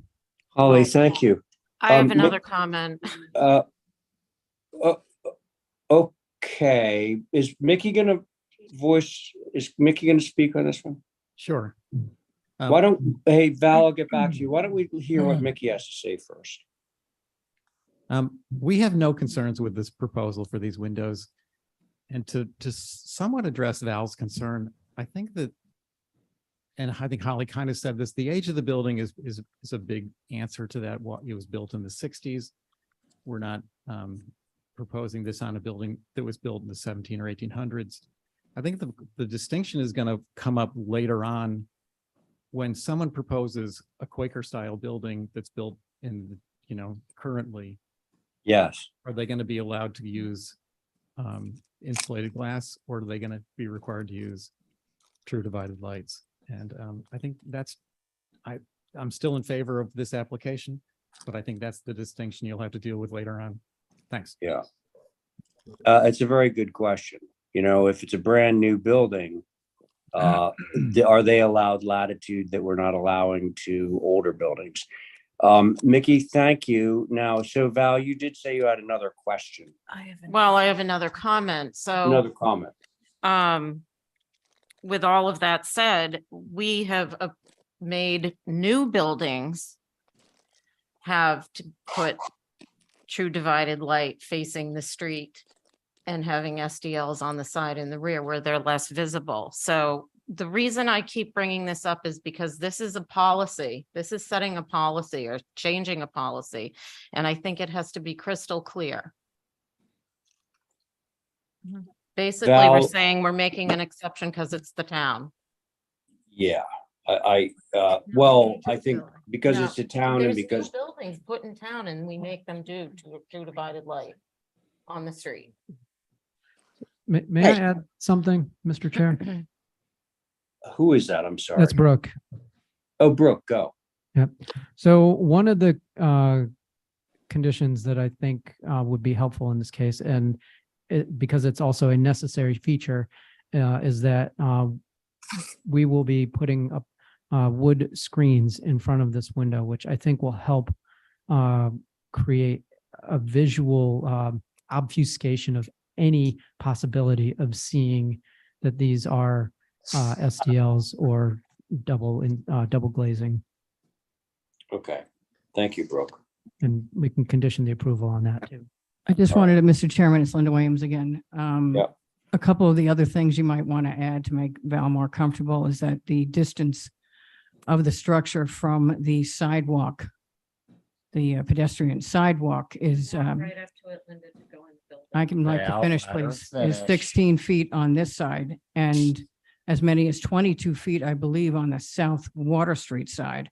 And those windows, because the grade changes from Federal Street goes downhill to South Water Street, the windows get raised up above what they normally are on the Federal Street side. They're several feet higher off the ground just because of the grade change, and they are shielded, a lot of them, by bushes and trees, as you can see from some of these pictures.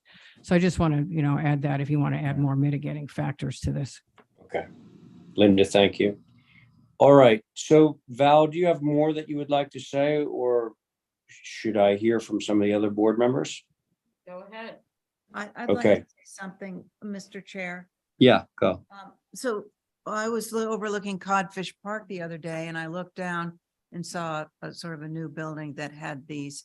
And the color, there's a color to these that's like the windows wearing sunglasses. And this particular color was green. And when you just scaled the Codfish Park, it jumped out at you. And I know you're putting screens in front. And I think that will eliminate that green tinge, which obviously is for the E value. But Correct. I think when I noticed these had a grayer look to them than the green. And I would love to know the difference because it was a brand new house, just got approved last year. Mhm. And I'd love to know the difference between the manufacturer because it Oh, those are did, Marvin. it wasn't Well, successful. What you're describing, Abby, is low E glass, which is it has a better energy coefficient, but it's worth discussing. What is the proposal for your windows, Brooke? It will have a low E coating. Different companies use different, different coatings for their glass. Some are proprietary, like Marvin or Anderson, and some, I think in the case of Green Mountain, we have a company that has been doing the low E coatings, and it is a different. It can be a different tint. It can be lighter or darker. And if you noticed a difference, I haven't seen them next to each other. It's nice to know that they're not as green. But some are even like almost a purpley, a purple tint to them as well. And I think it's just a proprietary thing. It's also the grade, how, Yeah. like those gold windows that you see on all the office buildings in Dallas have the highest, coefficient. So that they Right. basically reflect all the light. Anyway, Abby, good point. Anything else?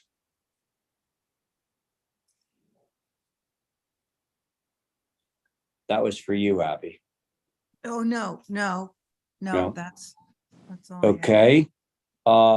Okay, so Diane, Stephen, comments? Dan, you want to go? Sure, I don't think that it should just be considered that it was a building built in 64, therefore it's older than the start of the HCC and all that stuff. People aren't going to compare a building of 1792 with the building of 164 and say, okay, it was okay because it was 1964. And I understand Val's questions because we can't know what's going to be come up, and then we make another change that, all right, well, this building is set in such a way that you won't be able to see the windows. It doesn't matter whether you can see the buildings, whether it's the windows, whether it's behind a tree or a bush or a sign. It's what is there and what is called for. It doesn't say you can have SDLs if it's behind a tree. It says not SDL. So I think what I'm saying is I would go, at least consider going along with it, but it has to be very, very carefully stated, and it has to be followed if and when it comes up again, whether you can see it. They don't say old buildings should have TDLs only if you can see them. It says they have to have TDLs, and that's it. And I think we have to consider that in writing the agreement. Mhm. That's it. All right, Diane, thank you. Stephen? Thanks, Mr. Chair. I'd like to focus on some details in a moment, but so as you guys were talking about the low E, sunglasses aren't just a aftermarket accessory. You can get them at the manufacturer. So the coloring is going to be dependent on the thickness of the material, the type of material, thickness, silver, dielectric, protective. There's a host of them. I presume, more to the point, the color that we're looking at as a low E is what we looked at on site, correct? Yes, it is Okay. exactly the way. And 11 Pleasant Okay, Street as well, thank you. yes. So that is, I think, a reasonable concern to bring up and to keep in mind for future approvals, including samples if it's a new manufacturer. I think for me, the couple of primary concerns on the specifics of the windows. Can we go to slide 7 of 37 of the, I think the window replacement, the one that's labeled 16 Broad Street window replacement PDF. Yes, perfect. That has to be obscured completely. And what I mean by that is this perfect union where you can see the joinery. It establishes a visual pattern on the windows that is not typical to wood made, which is going to have primarily, how do I want to say, imperfections, but they're not going to be perfect imperfections like these. So I think these spaces need to be filled with like a wood bondo, something that's going to stand the test of time. And if it doesn't, it's not going to all fall out the same on every single inner joinery section on every single set of muntins. So that's a concern I have. Also, can we go to go to the other set, the supplemental information, 3 of 3, lower left corner. And zoom in on the lower image, please. So my concern on this image, but overall with respect to patterns that are created as the fenestration is installed and viewed, is the presentation of the sill detail. To me, this reads as we installed it after the fact as opposed to a designed install. Yeah. So what I would anticipate being appropriate is just a sliver of cedar milled on site that would address this shadow line, this opening. I'm just going to diverge from that for a moment. There's 2 ways to install these windows. Well, there's more than 2 ways, but the 2 that work are either anticipating drain style, so having a drain plane behind them, or sealing them to weather. I presume these are all sealed to weather. Having said, it could still have a drain style solution, which is the long way of getting to, at the very bottom, there could be a 1/8 inch reveal that goes the depth of the granite sill, so that if rainwater does get in behind something, it can still drain out. Or it could be that the wood that is cut and fit will go all the way to the granite, but it would have to be treated to be protected from moisture and condensation that will inevitably build up between the two surfaces. And lastly, on that, these granite sills were milled. These weren't done by hand, and they are going to be very uniform. So while it may seem like, oh boy, that's a lot of work, it's not going to be a lot of work. Once they get the profile, the edge down, and the angle of inclination addressed, they'll be able to mill this stuff up on a shaper and then hand finish the lengths with a router in hand. So I think that that's an important detail. The next thing I wanted to address is just this concept of infill. Whether this is an infill now or a new in 1960, it's infill.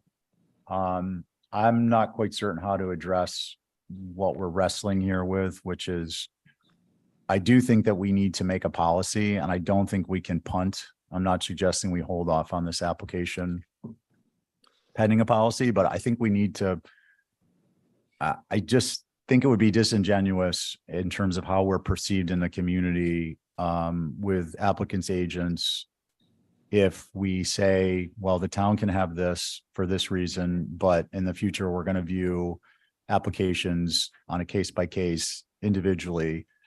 And what I mean by that is not the specifics of whether it's a Victorian style house and the window fenestration detailing matches. I'm saying as a general policy, if you're an infill structure subject to the energy code requirements, you're not allowed to be exempted from them. Why is it more difficult for you to meet the energy requirements, or more costly as opposed to the town of Nantucket? I think that's a reasonable discussion to have. I don't like where I will ultimately come out on it, but I think that due to the energy code driving to net zero on an accelerated basis, the nation is looking at a 2050 adoption. Massachusetts is looking at a 2030 adoption or sooner. That unless there's an historic determination, there isn't going to be an option. And I think if we are to marshal and take control over the situation and establish some guidelines now, it will give us an opportunity to look into such details as different manufacturers having different low E glass, and that having a profound impact on how structures are viewed downtown. That alone, I think, will have more of a difference. Different manufacturers using different treatments and then being installed on 3 different infill homes in succession than any other element related to these type of STLs that are more than less looking like a TDL from the street. I'm not saying I think this is a wonderful idea, but I think when it comes to infill, those are my concerns and my thoughts.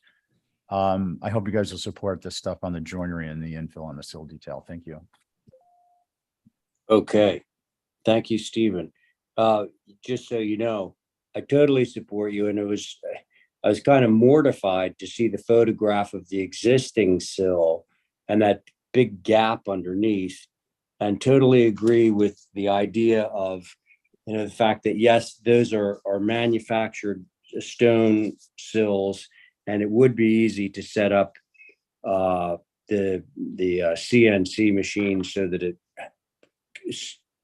conformed to that little curve that's in the stone sill and was able to sit properly without the shadow line down on the stone. So yeah, totally in agreement with that. My view on the so-called precedent aspect of this is I'm not in favor of it, just because I think the town should get special privileges or whatever. I happen to think that the advances that have been made in the SDL windows in general, and with certain manufacturers in particular, to get them to be more historically correct over the last 20 years has been profound. And I think that the reason that this first came into being was, I think for those of us that are around my age or older, the first insulated glass windows that came out were not simulated divided light. They were like true divided light.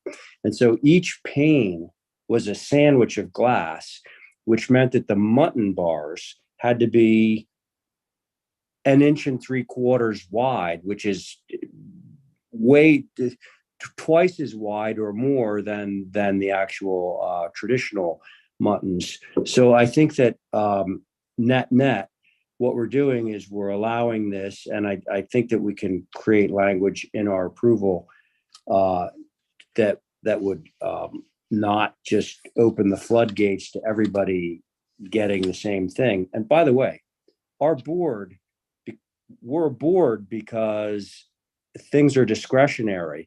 We approve 30-foot high buildings in certain areas, and then we don't approve them in certain other areas. And so people can't come in and claim like, well, you approved a 30-foot high building downtown, so why can't I have a 30-foot high building in Quidnet? Part of the reason that we exist as a board is because a lot of this stuff is discretionary.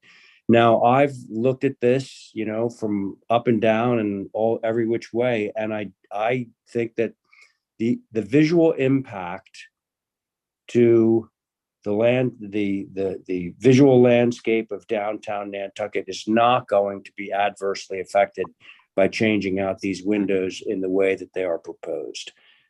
That's what I have to say. So, what do you think, guys? Can we kind of craft some sort of a motion on this? Can I ask one question before we do? Yeah, of course, Diane, of course you can. Are there any original windows that have the stone capping and thing below, so we could see how they did it when the window went in? The windows look, as you say, very precise and were obviously done by a machine, but there must be some window that still has the original window in it that would show us how they got rid of that gap under the window. They're all that way, Diane. These are the original windows. They are Brosco windows, which you get normally about 20 years out of. They are now 61 years old or so. These are the original windows. These are the way they were put in originally. I think we can give the staff, through staff with Steve reviewing it, an iteration of that detail on the bottom that Steve is looking for. And that should be fine with us. But these are the original windows. This is how they were put in, and these are the original caps and bottoms.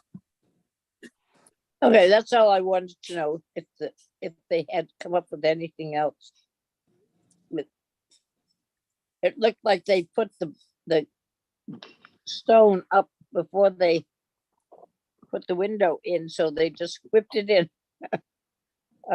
So you have that gap, which they did, Diane. They did put the windows caps on and then put the windows in, which is why we have that gap now.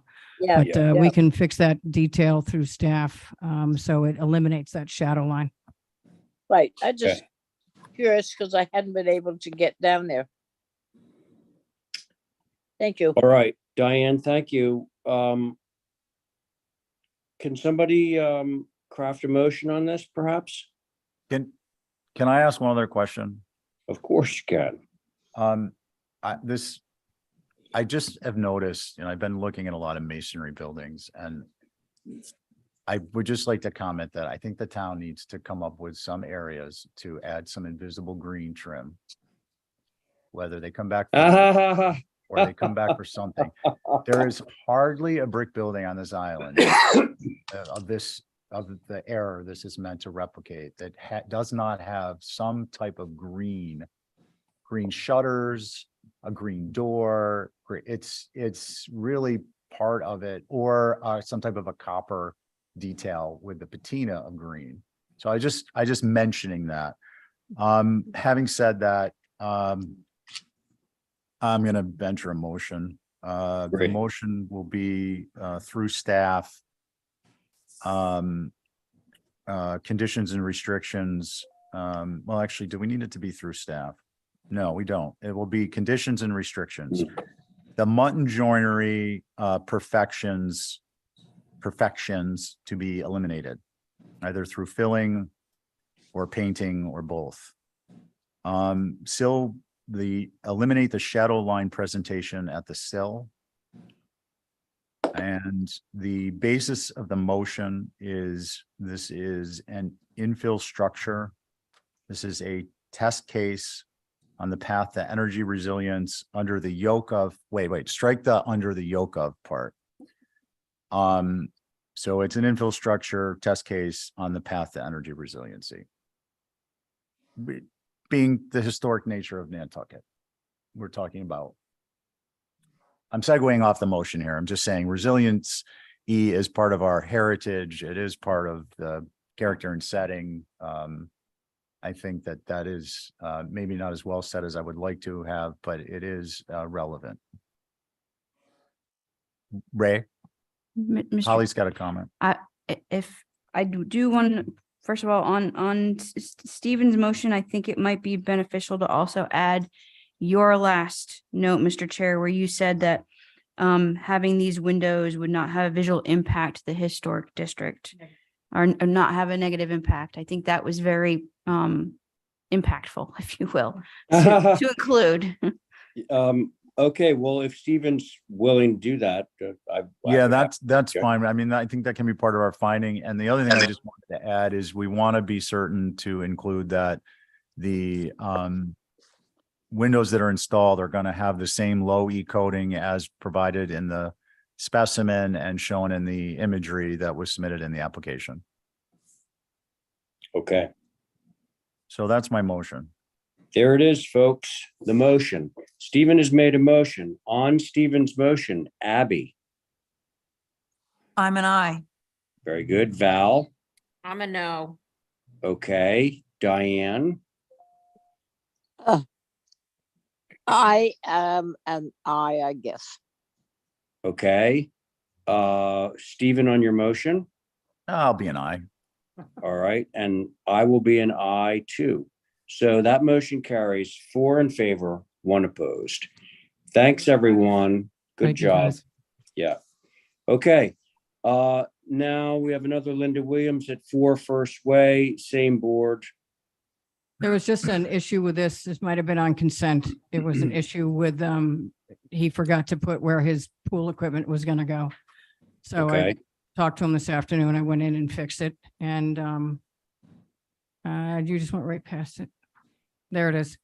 The, hardscape had already been passed some years ago, but due to COVID, and he was the one that was involved with the house that blew up on Woodbury. So it Oh, took him a while yeah. to get sort of his legs back underneath him again.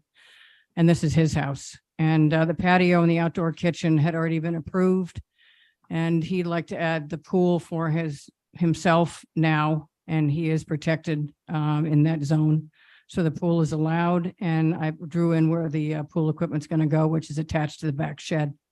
So that was what was holding it out of consent, is that where is the pool equipment going, and that's where it's going. Okay. Anything we need to know about fencing or anything like that? Now it's automatic pool cover, and if you go to the street views, guys, Yeah, I'd like to. the see outdoor that. kitchen and everything was approved because of the lack of visibility in the backyard. Got it. Okay. Holly, you got anything on this? Not for this, no. Okay, just asking. All right, same board opinions, comments. Mr. Chair, I Yes. just got, those photographs were taken from First Way looking at the front of the building, correct? Yes, Yes. and then there is one from Hooper Farm. There's a building right smack up next to it, as you can see from that one. So you still can't see it. And then when you go over to Hooper Farm, I have one picture. from Hooper Farm, and there are two houses and a bunch of other stuff in the way. So this is looking back at the property? This is from Hooper Farm, From yeah. Hooper Farm. and that's not our building. So, I mean, this is, yeah, That's it's our one of those, in-laws. So, yeah. Okay, well, good point about that, because if I could continue, Yes, please. I don't know this area like 100%, but my view of it is that there are no pools in this area. I think if we were to okay a pool, I would do a much smaller one, something more like a what is it called? I don't know, a spa maybe or something. But yeah, I saw that picture and I didn't see any pools. So, you know, okaying one here will start a precedent. There are pools further Yeah. down the street, by the way. Hang on, Linda. Yeah, Okay. go so- ahead, Abby. So, my point is that, if I were to okay a pool, I think it would be a lot smaller than this. Thank you. All right, Abby, I'm thanks. just going on lack of visibility. Gotcha. Who's next? I'll go. Thanks, Diane. Excuse me. What Abby said was in my mind also. First way, I don't know, goes down to Bacchus and up to the school. I don't know where they have a pool that's 22 feet long. I think a smaller pool, what's it called, a plunge pool or something, to be small that you can't see, because there's a view from where First Way is, you can't see it. You may not be able to see it from Hooper Farm, but the Second Ave and this Allen's Way. I don't know what the views are from there, but perhaps he would go for a plunge pool rather than a full 22 foot. It's not all that wide, it's 14, but the length of it is quite long for the area with the views. You could see all the streets that are right around it, and the vegetation sort of comes and goes there. So that's my suggestion. Okay, thank you, Diane. Who's next? Val, go. Stephen? I'll go. All right, thanks, Val. I live in this area and I know it well. There are several pools. There was one of the first pools in my whole life was on Mhm. Hooper Farm Road. Denny Dias had it, down by Waydale. So, I think this is about the size of a plunge pool. There is no visibility, and with our caveat, I think we're covered. Okay, Val. Could Thanks. I get a clarification, Mr. Chair? Sure, Stephen.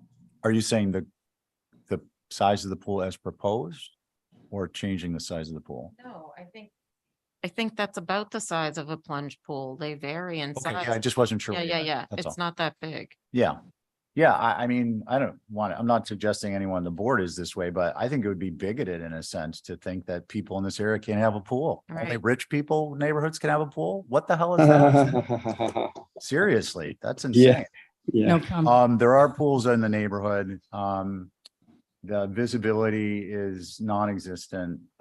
It's, I believe, appropriate under our regulations and guidelines at the HDC and zoning addresses whether you can have a pool or not. Thank you. Okay, thanks, Stephen. And I agree with what you just said. I'm okay with this as long as we put the special proviso in there. And Yep. I do think that, you know, it's not a large pool by any means. You wouldn't be able to fit a large pool onto this piece of property. So motion through Okay. through staff, not visible at time of inspection or thereafter. Thank you.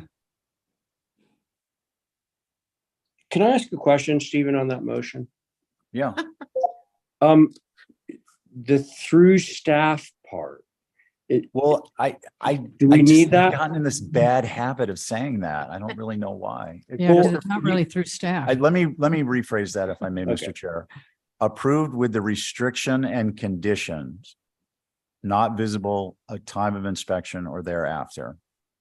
And then we'll just circle restrictions and conditions on the application and we'll write not visible at time of inspection or thereafter on the COA. How's that? Perfect. Love it. Okay. Stamped, yeah. That is Stephen's motion. On Stephen's motion, Val, Aye. Diane, Aye. very good. Abby. And I am an unbiased nay. Okay. Thank you very much. Very good. And Stephen on your motion. I am a unbiased yay. And I'm unbiased yay too. So that motion carries 4 in Yay. favor, 1 opposing. It carries. Thank All right. you. Thanks. Now, the next two are Botticelli and Poole. So I think that my coworker and friend Cy is in the audience. Cy, are you there? Yes. I am here. Okay, so I'm going to turn it over to Stephen, of course, and he'll choose your board. Thank you. Did I Okay. write it correctly? Let us see here. So we're going to start with 19A Westchester Street. Renew COA fenestration and some additional train changes, which is why it didn't immediately go on consent. And your board will be Val, Abby, Diane, myself. Do you guys know where we are on the rotation? Connie, you want to jump on? Sounds like Joe Paul. We're gonna go with Connie. She piped up first. Okay, Cy, welcome to the HTC. Why don't you walk us quickly through what's here, and we're gonna try and get done before all these applications before 6:30. Thank you, Stephen. So as Stephen said, this has 2 parts to it. The first part is a renewal of a previously approved design for this house that's set to expire. And the second part has some fenestration changes to that previously approved application. The first would be the removal of that sort of fast casual restaurant style greenhouse on the west elevation in lieu of a sort of more appropriate design. Also on that same elevation, we're removing a French door in lieu of a new window. And the third revision we have would be adding a deck and a set of French doors on the south elevation. I believe we have some photos in the packet as well that show the limited visibility of this building from the street. If you notice on the site plan, there's also a future shed planned, as yet still to be designed, but that will also further limit the view of this structure. Okay, anything else? That's it. Sounds good. Holly? Thank you, Mr. Chair. So for the record, this is a circa 1893 contributing structure in the local national district. There obviously are changes that are proposed from the previous approved COA. The south faces Westchester Street, and although it's behind the 1820 Federal that fronts along Westchester Street, the proposed French doors on this elevation are not appropriate. A rectangular, a regular front door should be proposed instead, whether it has lights in it or not, but it needs to be more of a formal front door. And then I had a question on what changes, if any, of the north are actually visible from Kite Hill. That is obviously a travel way. And then I also note that we recently saw a site plan, or excuse me, a change to the site overall from America regarding the driveway and some hardscaping materials. And we should have an updated site plan that actually shows the entire site, because I note that this site plan is a portion of. And 2, to make sure that site plan also is consistent with what America recently just got approved for. So those are my comments, Mr. Chair. Thank you. Okay, thank you, Holly. Do we have any abutters? Mickey? Yes. Would you identify your group, please? I don't think we did that earlier. Sure. Mickey Rowland, representing the Historic Structures Advisory Group, or the former HSAB, which is Angus McLeod, Mary Bergman, Jason Leonardo Finger, and Lucy Dillon, and myself. Thank you. So as Holly just said, this is, our comments are about the French doors proposed on the south elevation. They're facing Westchester. They're pretty likely to be pretty visible. It's the only visible door in the building. It's going to feel like it's the front door. And you shouldn't, we don't normally approve French doors as front doors, and we don't normally approve French doors facing the streets. Thank you. Thank you, Mickey. Who'd like to go first? So Val? I think the south is my only concern, and the shed is proposed like future shed. If that was something that was actually getting built and we had approved it, I would have less of a concern. But I also thought, as did Mickey, that's to me appearing as a front door, and it really, if it's gonna have a door there, I think it should be like a regular in-town person door, house entry door. Okay. Anything else? Nope. That's Abby? it. I agree. Front door on the south elevation. No French doors I don't want to see them from Westchester Street. Anyway, you could get rid of that octagonal window up in the gable there on the west elevation. Or is that a favorite feature? I don't know. Is it already there? It looks like it's already there. Hey, Cy. Yes. Sorry, this is Ray. Yep. Go ahead. Well, I Mr. just Paul. I just wanted to interpose, and I kind of know nothing about this job, but I do believe that window there, the one that Abby was just talking about, is existing. Yeah, no, I know that. I was just sort of hoping. Oh, okay. But no, my main concern is the front door on the south. Okay, thank you. Diane? I agree. No French doors is front doors. Can I respond to the visibility issue? Yeah, very, very briefly. Okay, I went by there today and snapped a photo. The vegetation there clearly blocks where this door is intended to go. Okay. Even without the future shed, which we are intending to build, it's not yet designed. So there are cedars on both properties that obscure the location of these French doors from the street from Westchester. So would you say there is zero visibility, or would you say there's 90% visibility? Yeah, the pictures provided in the packet show it wide open, right? Exactly. May I make a statement then? 1 second, Diane. Sai's just Yep. showing us an image, and then we're going to try and beam it up to you with Star Trek technology. Okay. And Connie, please. Thank you. Okay, Diane, and then Connie. Okay, my thought is if it's blocked by a tree and we get a hurricane and the tree goes down, the French doors are there. Life progresses sometimes unusually. So I think we should not do stuff because there's a tree or a bush in front of it. Diane, Yes. First of all, I want to thank you. I haven't had a good laugh in a while, so that was good. And I wasn't laughing at you. I just thought it was funny the way you said it. Second of all, I have to ask, just for you to think about, is many times we approve pools and other things subject to screening. And under that rationale, we may never be able to prove anything subject to screening. So I just want to mention that. I'm not trying to argue with you about it. I just, it's topical. Any other comments? No, that I think we should have in the downtown historic area of a door that you would see in other historic buildings in the downtown area.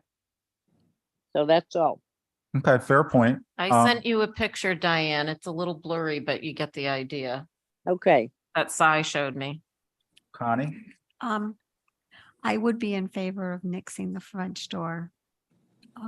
But if it is screened, I would have to give it some thought. With Connie. So where are we gonna come out on the screening thing? Well, it is. I don't, think this is the fullest greenest it gets, but. It is a evergreen. yeah. Oh, What does building with Nantucket in mind have to say about front doors in the old historic district? All right, yeah, let's, pretty obscure. What do you guys think? I'm gonna stick with my wanting a front door there. I am too. Okay. So how about a motion? Or would you like to take a look at some alternative front door styles before we go through this? We could hope for little would- revisions. Yeah, I'm sure checking with the applicant's agent now. Is there any consideration in terms of the octagonal window going away? No. In trade for a front The door? horse trading, you lost your window on that, no pun intended. yeah. All right, well, I'd like to hold for revisions and present the new garage shed design as well. Okay. For more obfuscation of the French door. Something, maybe a storm door or something. Yeah. Okay, Okay. fair enough. How about a Motion motion to hold for revisions. on Abby? Motion, Abby, Aye. Val, I. Connie, I, Diane, Hi. and I'm an I. So now we're gonna jump down to 9 Arbor Way, new dwelling. It'll be the same board with the exception of Connie. Joe will step in.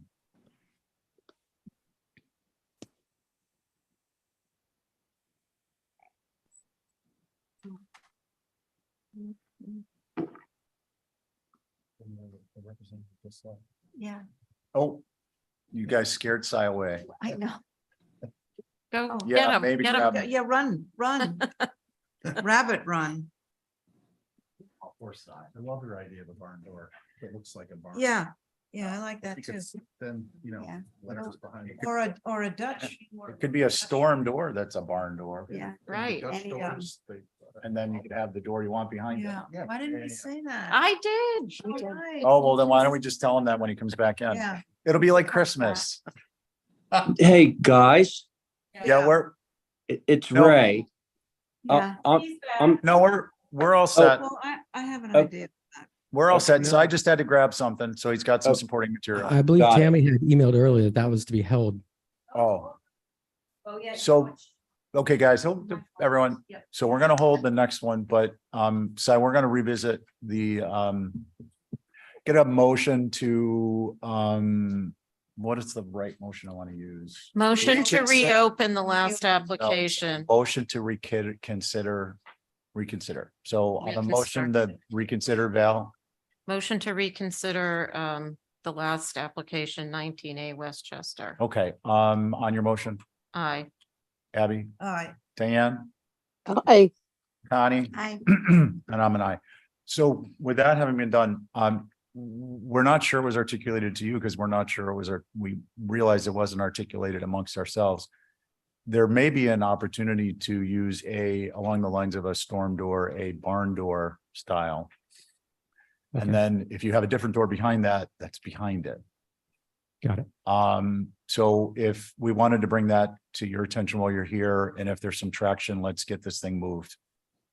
Well, could we just make comments? Yeah, just Okay. just open it up back. Why don't go to Abby? Oh, okay, so what I was thinking about it, I was thinking of a storm door, like a V groove that could be open most of the time, but it could be like maybe a single French door with a kick panel might.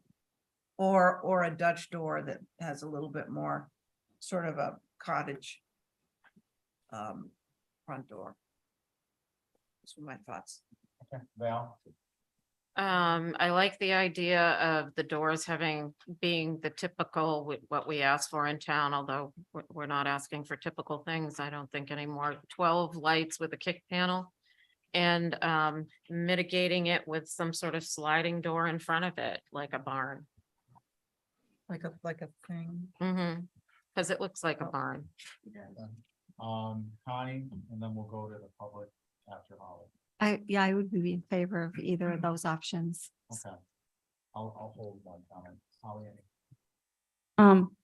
Just the fact that this structure is sited in the back, A, B, it is from the late 1890s. It could have been at one point a barn type structure. So this direction could be something that's appropriate. Thank you. Appreciate that historical context. Mickey. Thank you. I don't think it's a good precedent to say that you'll have a storm panel sliding across the door that's going to be open most of the time and have anything you want behind it. I think if it's a French door behind it and you're still going to see it, you don't want it to be visible, period. So I don't think that the storm panel is a good solution. Still don't think French doors are appropriate here. And I don't think the excuse that you're going to cover it part of the time with a storm panel legitimizes having a French door on this. Thanks. Okay, thanks. So now I'm going to make my comment. My comment was actually a storm door versus a sliding door. And I think that it's fully appropriate to have a door that is typically going to be the presentation that is appropriate for the historic structure. Could you go into detail about what is a storm door? Well, the storm door would be along the lines of what we're talking about. It's like a barn style. Your mic on? Sorry, Diane. A V-groove style door. Maybe a bead would be more appropriate given the style of this structure, painted or not. I could have a opening window that mimics one of the windows. Not that one. I thought there was another window that and then that as a hinge storm door, it's going to be utilized more regularly than a sliding door. It's going to be used, it's going to be closed much more often than a sliding door would be put back in place. I happen to be a little different on the French door. I don't think that, the house has a front door. It doesn't need to have two front doors. So I don't have an issue with the French door. I don't think it's inappropriate to have a French door. What the style of the French door is completely different. That's a different discussion in my mind. But I'm not trying to put too fine a point on it, but I do want to differentiate. There's nothing in a rule book that says that this house, it's inappropriate to have a different door than a front door style. In fact, a 9-light would be more appropriate historically on anything that isn't on the primary mass, most often considered the front door. Anyways, those are my thoughts. Go ahead. Just one more point, Chair. I didn't realize that this was a 19th century house. So that it was an old barn structure. So I am going to retreat on my, I'm going to go back to it being a front door of some sort, of old fashioned, not French. Okay, Diane.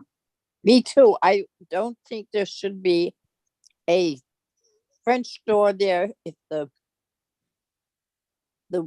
storm door is open, then there should be nothing there, or there should be a regular French front door. I am not for using a French door in this location. Sorry. Okay, fair enough. Connie, have you changed anything with it? I am against a French door. Okay, French door behind a storm door, French door. Where are you with the storm door? Nothing, no change. Okay, so we're gonna go back to Revision. where we were, which was for revisions. It seemed like you had some traction, but then you lost the steam. I think even making it a single door is a better direction too. Think historic for me. I mean, Yeah. personally. Okay, on Val's motion to hold for revisions, Val, Aye. Aye. Diane, Aye. Connie. Aye. Okay, I'm an aye. You can't say we didn't try. Thank you, Cy. Should I stay or should? And I think it's, Thank you you. don't get to say anything now. And now I believe it's back to you, Mr. Chair. Okay, and we are now at 26 Rabbit Run Road. Robbie Newman. And Mr. Chair, I'm gonna sit off just so I can finish writing up the 16 Broad Street approval. Yeah, okay, that's great. Before the end of the night. So what, Connie? I think it's Joe. It's It's Joe? Yeah. Okay, so Joe, you're on this. And then the rest is regular board. Do we have Robbie? Yes, I'm here, Ray. Oh, very good, thanks. Okay, you want to tell Okay, us all what's set? going on? Yeah. Hello again, everyone. This is a great project that I've been asked to be part of, as being the on island live architectural contact. My position is to help here with the HDC review, the permitting process, and eventually through the construction management portion of the project.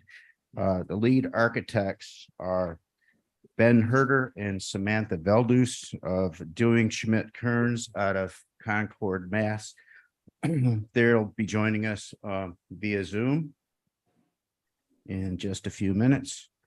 So if I could just walk you through and introduce you to the locus and context, and then we'll let Ben and Sam take over with their architectural concepts, and they can walk you through their project and answer any questions or comments that you might have. So This is Chad Giffords' old house, right? I'm sorry? This is Chad Giffords' old house. Yes, it is. It Yeah. is. It's located at, it's listed at 28 Rabbit Run Road, which is on the way to Abrams Point. Mhm. It's 900 feet from Shakamo Road. 900 feet from Shakamo Road. The GIS lists it as Rabbit Run Road, but apparently it is a private way and driveway that is shared by the owners of Abrams Point. Yeah.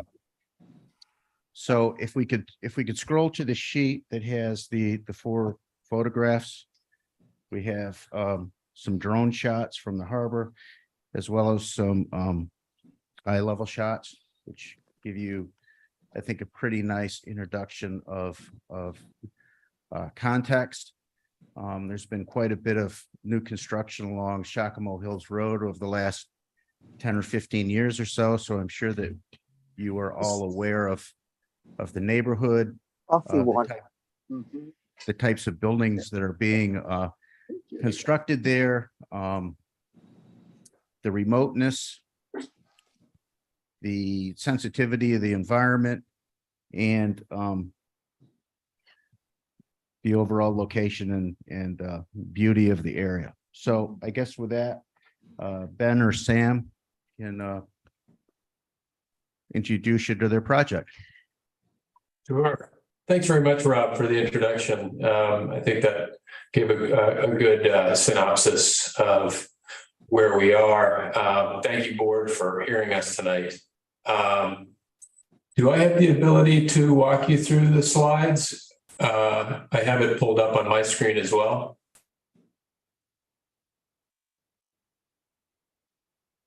I think so. Who's chairing this? I am. Ray, can the applicant use his? Yeah. We always invite screen sharing. Wonderful. Thank you. Okay. Can you see the locus plan? Mm-hmm. Okay, wonderful. Okay, well, yeah, just as Rob said, I mean, you can see where this project is located along Rabbit Run Road, and the Bracken site plan gives you a sense of some of the environmental constraints to the existing 1993 build. So from an environmental and an architectural standpoint, we're trying to be as sensitive to those characteristics as much as possible. From a high level, the scope of the additions to this project, I'll just kind of point to them in the roof plan here, and then we can look at the elevations. But the effective scope of the additions here are what is the garage and guest bed suite on the east side of the building, which is rotated, as you can see here. The dormers in the connecting space between the two gable volumes has been expanded on the north and east, but maintaining the shed format. Oh, no, I'm sorry. They're going from an A-frame to a shed. And then thirdly, the extension of the roof over the porch here to the west to provide a little bit more solar protection to this space underneath here. So I'll scroll down to the elevations now. So I think this gives a fairly good picture of what is there now and what we are proposing. And I'll just start with what is facing Rabbit Run Road here, which is the southern elevation. So left is existing, proposed is on the right. So just looking back and forth, you can get a sense of what has changed in the elevations. Overall, though, we're trying to maintain a very consistent aesthetic with what is currently there, in the sense that we're not really changing the ridge lines much. This volume here will remain intact. Ridge line is unchanged. The connector space here, as you can see here, that primary ridge line is also unchanged. The volume on the right here is the garage and guest bed suite, and that matches the volume to the left here. And that's primarily to align the floors, first and second floor. The windows have gone from sort of 1/1 double hung lights and some muntinless picture windows to something more consistent with the scale of the building. So we tried to scale down some of these openings, introduce muntins to improve upon the portions of the lights more consistent with the building forms. So you have 2/2 double hungs in a lot of cases. And we try to maintain that proportion of light throughout the windows and the doors as you make your way around the building. So this is the southern elevation. And as Rob noted, from the get-go, this is about 900 feet down Rabbit Run Road. So as far as the public view goes, it's fairly well obscured. The view from the harbor is this top elevation here. And again, really trying to be minimal in our approach to making revisions to the existing structure. Materially, the palette of materials on this house are currently and as proposed, we're intending to put on cedar roof shingles, red cedar roof shingles, white cedar wall shingles. This is also in the application form, so I'm just sort of reiterating for reference. We have a chimney here that we intend to demolish and rebuild between this living space and the porch space in a common red brick material. Copper gutters and downspouts. The red cedar and white cedar are also both intended to be natural and to weather, natural to weather.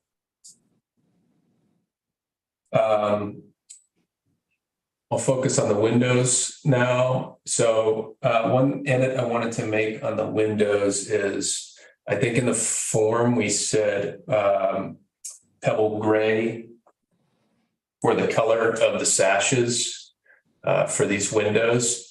The intention there is actually suede. So for record, that's what we're planning on putting in this house is suede. They're Marvin Ultimate aluminum clad windows. Excuse me for interrupting, but is suede I think I certainly am unfamiliar with that. Is that one of the Marvin colors? It is. It says pebble gray on the application. Correct. Yeah. So that was just a revision I wanted to make. We put in double gray, but the intention was actually suede. So I don't know if that can be changed for record. Is I think we suede? have to see it. Yes. What color is suede? It's a nice nap. It's a dark beigey gray, and we don't have that as part of the application, but we can certainly share that. Okay.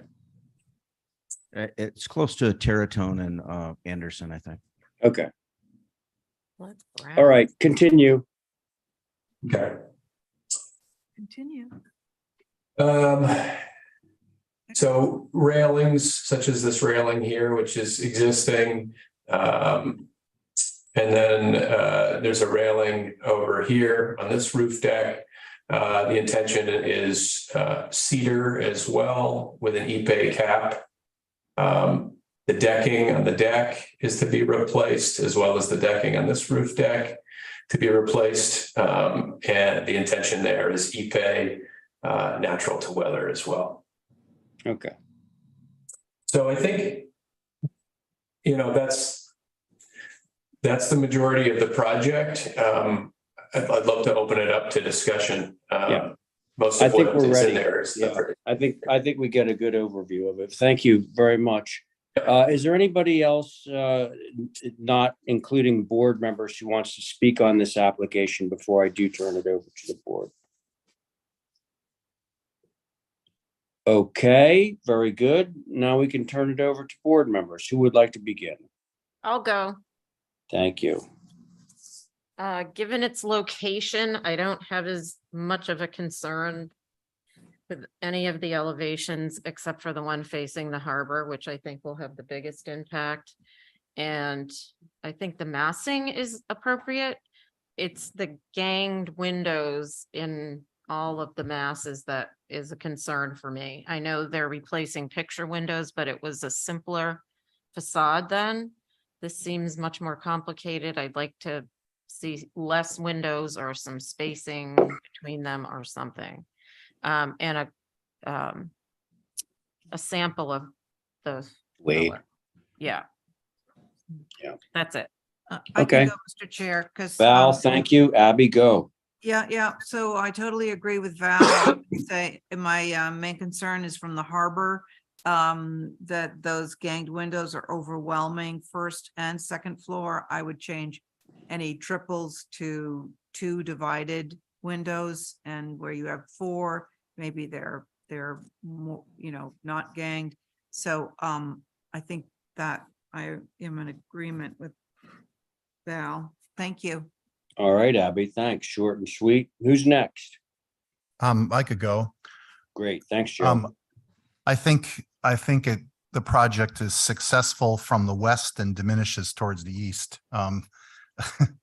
I do think that the fact that now you're having 2/2 windows is a huge improvement, and the shed dormers, I think, are improvements. And there are a lot of ganged windows, but you're replacing picture windows. So I'm fine with all that. The thing that I was wrestling with, and I guess this is a question that might be just in the drawing, is that on the north elevation, top left, well, the top left of the north elevation proposed, it looked like there was a hip.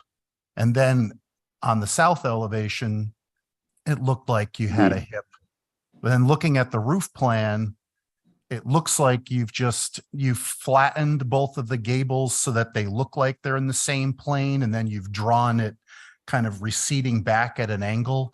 And that was a little bit confusing for me. I think seeing it in 3D would have been super helpful. It feels a little, the ending on the east side of the house feels a little abrupt to me. Whereas on the west side, the extension of that porch and that single story mass is really nice. I mean, I'm being a little bit nitpicky here because overall I think it's much better than the house that's there. But I feel like there's an abrupt end on the east side of the house, and it's a little bit troubling to me. But I don't have that much of an issue with all the glass, given the amount of glass that's there. And I appreciate that it sounds like the windows are toned down in color and the doors are all green. Is that right? Every one of the French doors would be Essex green. Is that correct? Or is it just the front door that's green? Just the front door. So in this elevation facing Rabbit Run, it would be these two doors. So, and all the other fenestrations monochromatic, then it all matches. Correct. Everything else would be the suede. Okay. Those are my comments. Thank you. Good. Thank you, Joe. And Diane, it's your turn.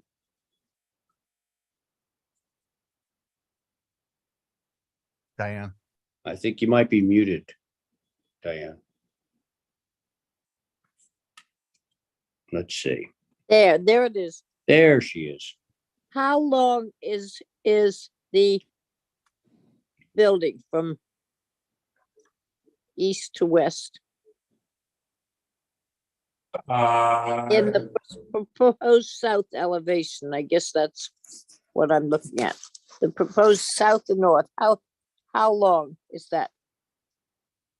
I don't have that figure offhand, Diane. I would say it's not notably different. What you can see in this elevation here, which is the proposed, you can see this dashed red line here. Yep. And that is the outline of the existing building. So by rotating this volume 90 degrees, it's truncating what is the east side of the building. And then the roof line on the west grows by about 8 feet to provide a little bit more cover on that deck space. And the deck is. I get it coming in at like about 26 feet high. Roughly, I think we had 28 feet in the form. And we're not looking to exceed that. Okay, well, I appreciate the windows going to 2 over 2 for windows. I appreciate the picture windows doing the same. I guess looking at the old and the proposed, the number of windows on the north are, well, there are more of them, but they make more sense because at least they're somewhat consistent. I haven't got pick out places yet that say what I don't like. I think it's going to fit in there. I don't think there are any other buildings or houses around it very close. I think they're further away. And certainly the amount of land out there is open, wide open. The Feinbergs or whatever their name is lives on the other side. So I think you're working in the right direction. And I think it would be good if we got, I know not yet, more precise elevation so we can see what it is. And as I say, I don't think there's anything close enough that would compare with this.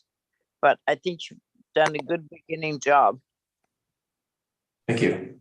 If I could just comment, Mr. Hang Chair, on the Yes. elevations, would that be okay? Briefly. Yeah,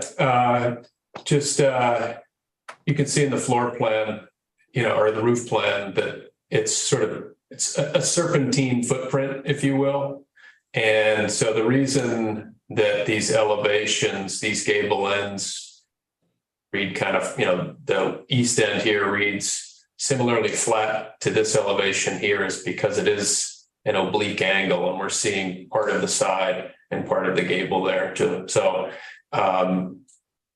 just for clarity's sake, we have 4 elevations in here, not what would amount to probably 8 or 10 elevations if we had every facet elevated properly. Okay. Diane, had you concluded? Yes. Okay. All right, so that leaves me, and all of my concerns have already been voiced. I'm not going to go over them, except I want to underscore the concern about the amount of glazing ganged windows on the north elevation, which in my opinion, and I actually worked on this house with my other firm, so know it pretty well. The main visibility, kind of the only visibility of this house is going to be from the water. So I'd like to see some attention given to the amount of fenestration on the water side, also known as the north. That's all I have to say. Should we move this for some revisions? I'll make a I'll make motion to that hold. motion.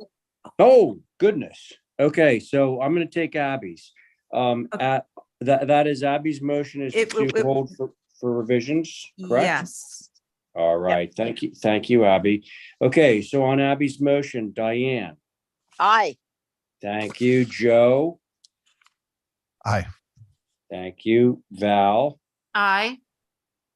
Diane on your motion. Oh, no, Abby on your motion, sorry. Aye. And I'm in favor. Motion carries. Thank you. We'll see you next time. Thanks very much. Yeah, night, night. Thanks, everybody. Okay, Thank folks, listen, I'm gonna sit on one more Stone Alley and then I'm gonna take off. I'm still on Spain time, so it's like 11 o'clock at night or something like that. Let me see. No, it's actually 1 o'clock in the morning in Spain right now. So let's do 2 Stone Alley. I thought you were in Boston. Oh, he's on Spain time. My body is in Boston. I gotcha. And my there's no clock is in Spain right at the moment. So you're chipping away at the international man of mystery. Now you're just international man. Hey, Stephen, I can't tell you what I did there for a week. I'm sworn to secrecy. Do we have Matt on board here? I'm here, Mr. Chair. Yep. All right, great. All right. So what are you doing to revise our beloved 2 Stone Alley?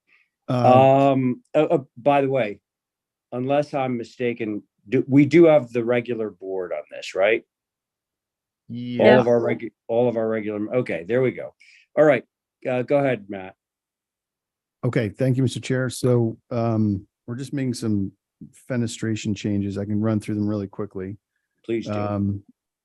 So starting on the west elevation, we're proposing to shift an existing window that is in the historic portion of the structure over by about a foot. We've got the comparative elevation to show you. It's a fairly minor move, but it's a request.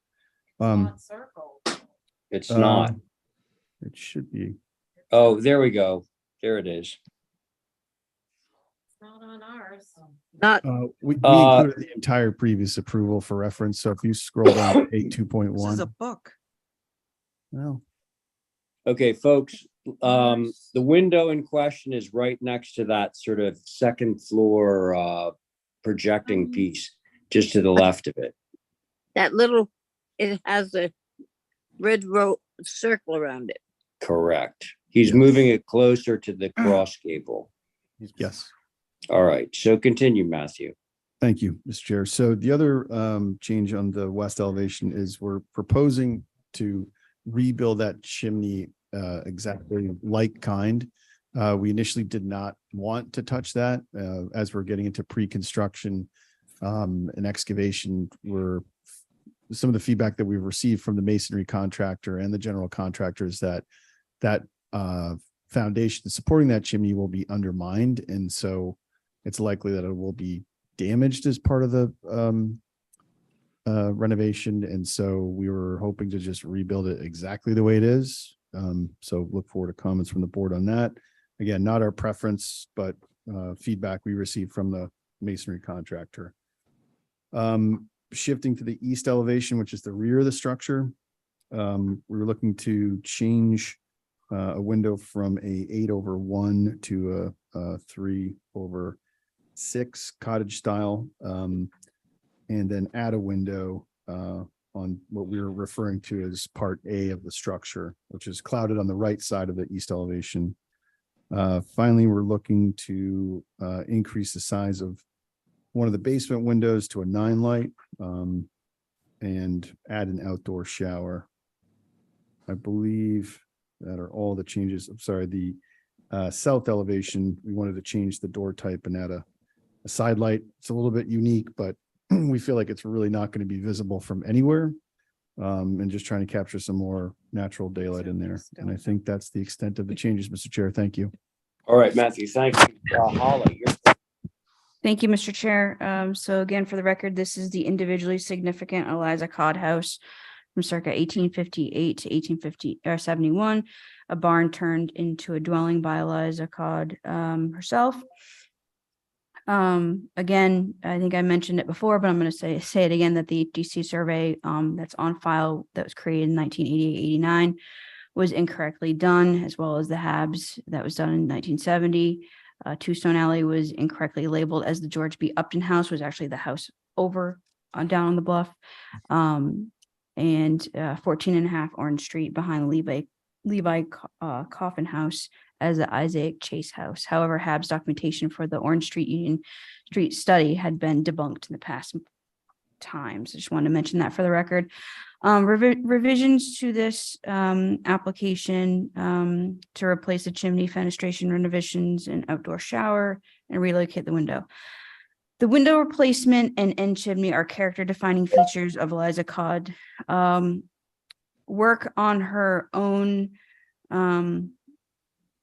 dwellings where she altering the facade to relocate a historic window because of its locating in a stairwell is altering a structure based on the interior program and against building with Nantucket mine guidance.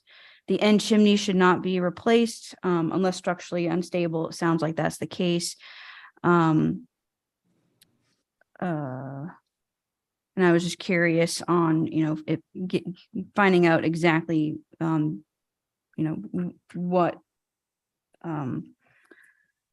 the reason for that is, but I sounds like that's structural. The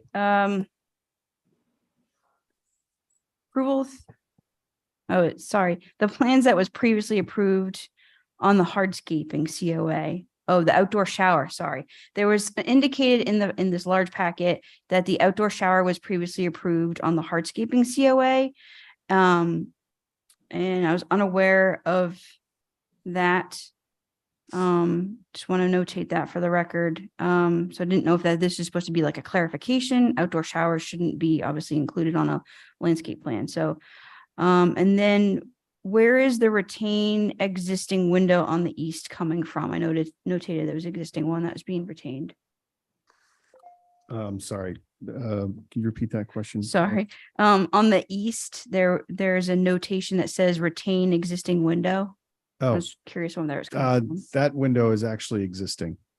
So I apologize. I misspoke. We had proposed to remove it, but just want to keep it. Okay, gotcha. So that just be clarifying that a little bit. Yeah. Yeah. And on the outdoor shower, if I could. So it was approved. Well, it was shown on the landscape plan, but because we didn't include it it was done after we had the approval. That's why we're before you, to show you what it looks like. Okay. It was just a reference that it was indicated on the plan, but we'd understand that doesn't mean that it was architecturally approved. Correct. Okay. Thank you for that. The diamond door under the sunroom for the basement access was more appropriate than the newly proposed. I do think that the 9 light with the one side light is highly inappropriate, although I do understand it's probably not visible. Again, not appropriate in this individually significant structure. And then the application should indicate that the fenestration is to be TDL. Should the commissioners approve these revisions, the status of the chimney condition with the photographic evidence, I think would be helpful. And then the COA updated to reflect the correct historic information. Those are my comments, Mr. Chair. Thank you. Holly, thank you. Mickey?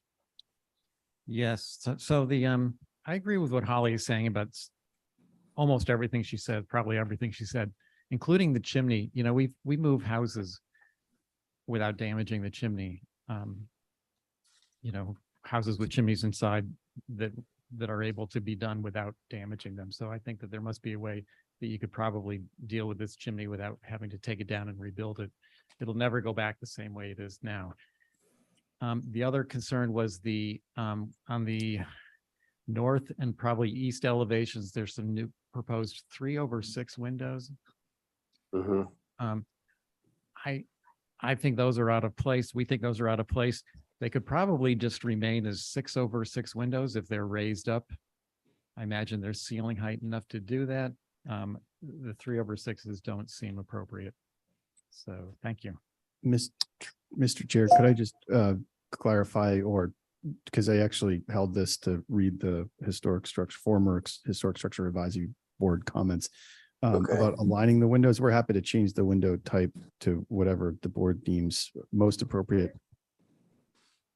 It's on the east elevation. East elevation, middle, first floor. The reason it doesn't align is because the actual floor elevation steps down. So that floor elevation is lower than the adjacent one. So aligning it, we thought it most appropriate that it was aligned with all the other windows in that section. So that's why I was going to actually make the change and then resubmit it. And then I realized that that's the reason for it. So that's all I had to share. Thanks. All right. Thank you, Matthew. Thank you, Mickey. Thank you, Holly. Is there anybody, neighbors, et cetera, who want to speak on this application before I turn it over to the board? Don't see any, Mr. Chair. No? Okay. Here we are. It's the regular board. Who would like to begin? I'll go. Thanks, Val. I really don't think that window on the west should move. I'm sorry. I think it should stay where it is. And I agree, we should try to keep the chimney as original as possible. On the east, I think the little window down below is fine. Keeping the existing window is fine. The window that's been changed to be a kitchen window, I think there's just too many different styles of window here. I'd like to see it go back to match the A windows. Yeah, I know it's behind a counter, but people do it all the time. I think it would be a better fit. And no to the outdoor shower completely, sorry.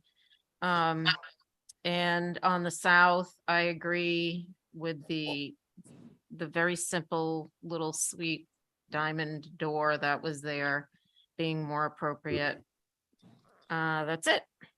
Okay, Val, thank you. Who's next? All I'll right, go. Diane. Yep. I feel very strongly about the chimney. It should stay as it is. They can cement up the foundation to work around it. That's part of their job. And I agree with the door down in the basement on the south elevation. I agree with that. No shower there on the east elevation. I think that the window, wait a minute, see if I can get it to go back. Not going back anywhere. I said the door should be good. I understand now why that window on the east elevation is higher. And I think the window next to it, which is in the kitchen, should be what the others are. This kitchen, they're not designing a building to what's inside, really, shouldn't be. So, other than that, I said about that window and see the west proposed, that's the chimney, keep the chimney. And I don't mind moving that window from the west elevation in closer to that hanging out gable, sort of. So I think that's it, and I agree with the things that Polly mentioned. The other things are just my specific points. Okay, thank you. Thank you, Diane. Okay, let's see. We got Stephen and Abby. Go ahead, Abby. I have nothing to add. I think you nailed it the first time. I think these. Changes. Good. Mr. Chair, in the interest of keeping my application brief, I think I got enough feedback from the board, and I would ask if I could hold the application for revisions. I think that's a really super great idea. I'd actually like to comment. Sorry. Yeah, okay, yeah, Stephen, go. No, that's fine. I'm not gonna be repetitive. I think the 3/6 is an element on the north elevation, so, right? Am I missing something? They're previously approved? They So are. I don't have a concern about that, especially given the fact that on the north elevation, you've got, some windows that, 2 windows that are dissimilar to all the other windows, which are part of, I believe, the original equipment.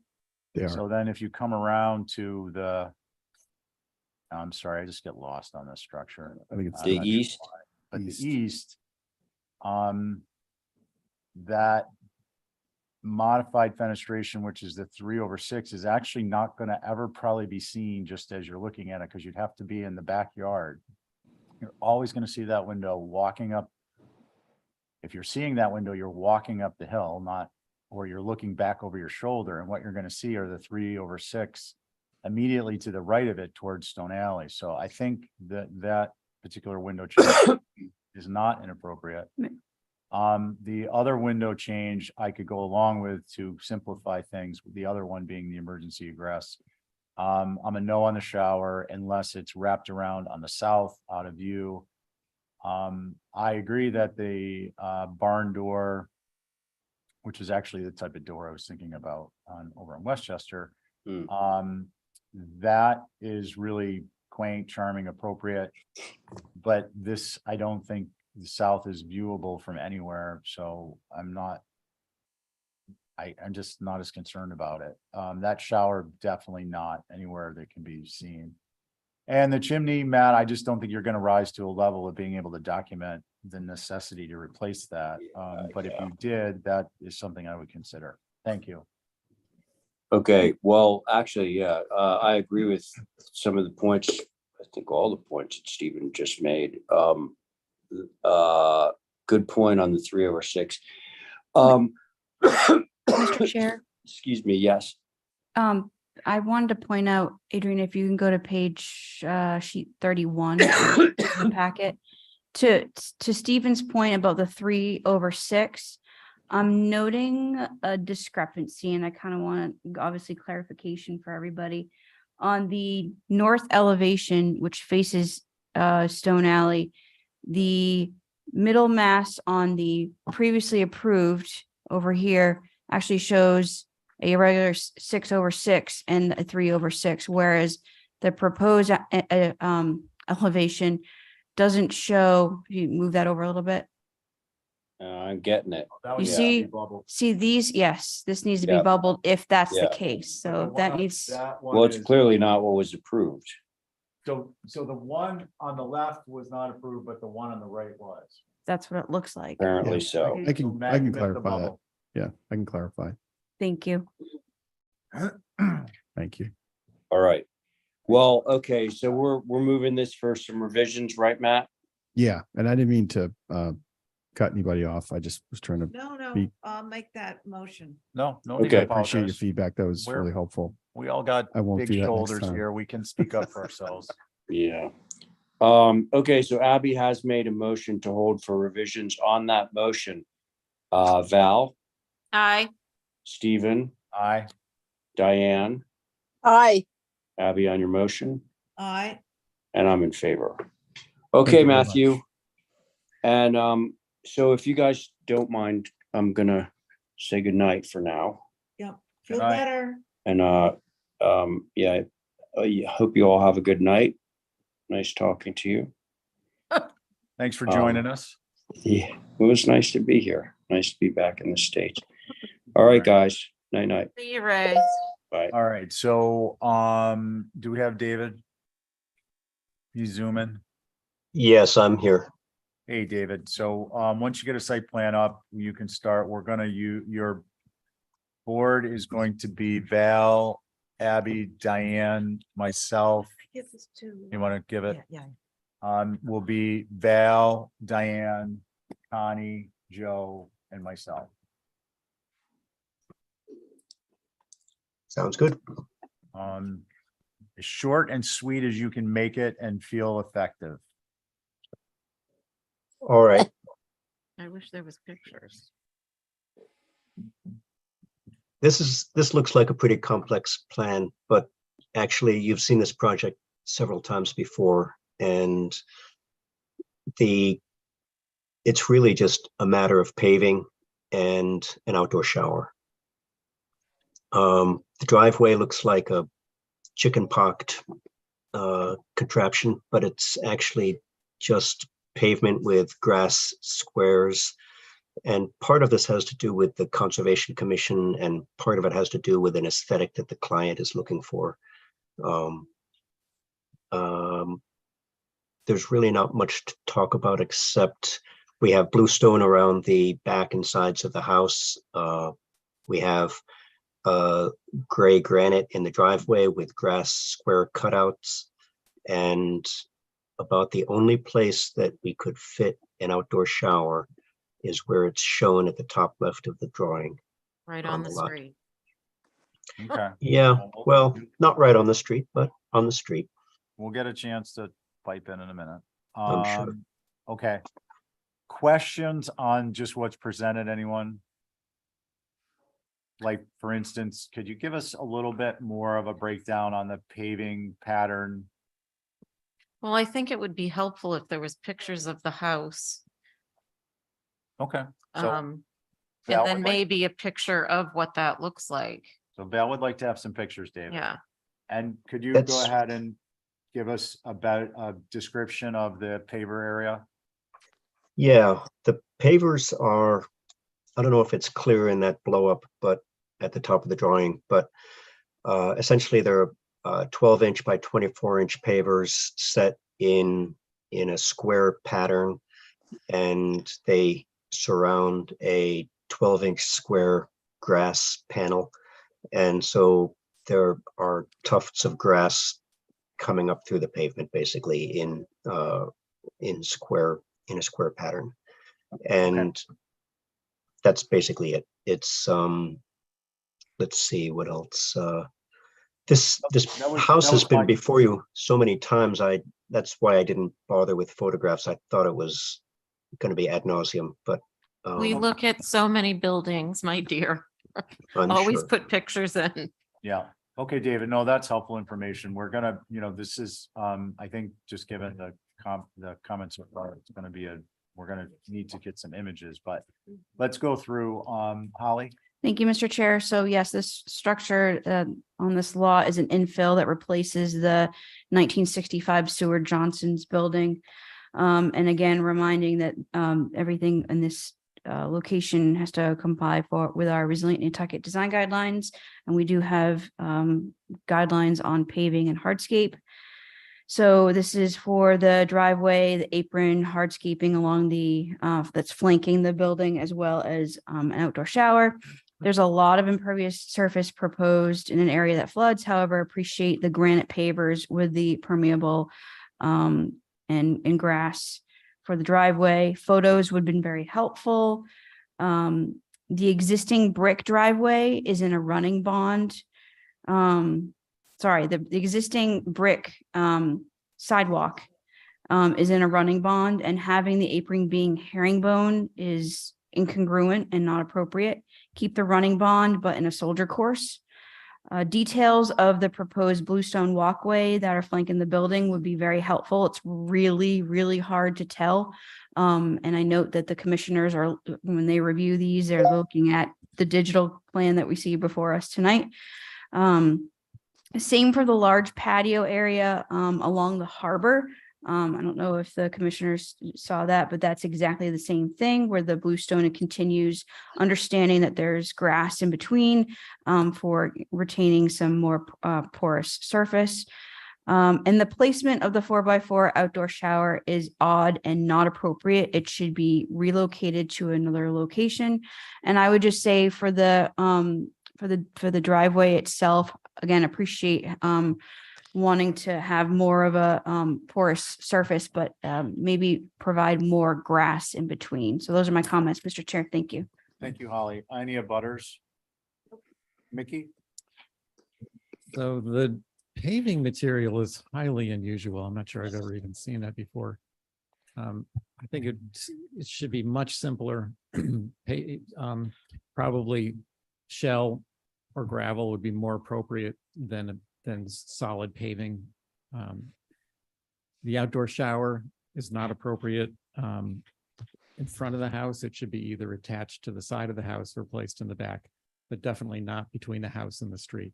Thank you. Okay, thank you, Mickey. Who'd like to begin? I will, if you know. Okay, Oh. Joe, and then Diane. Hi, Dave. Hey, Joe. Yeah, I think having a photograph of the paving would be super helpful, although it does sound peculiar.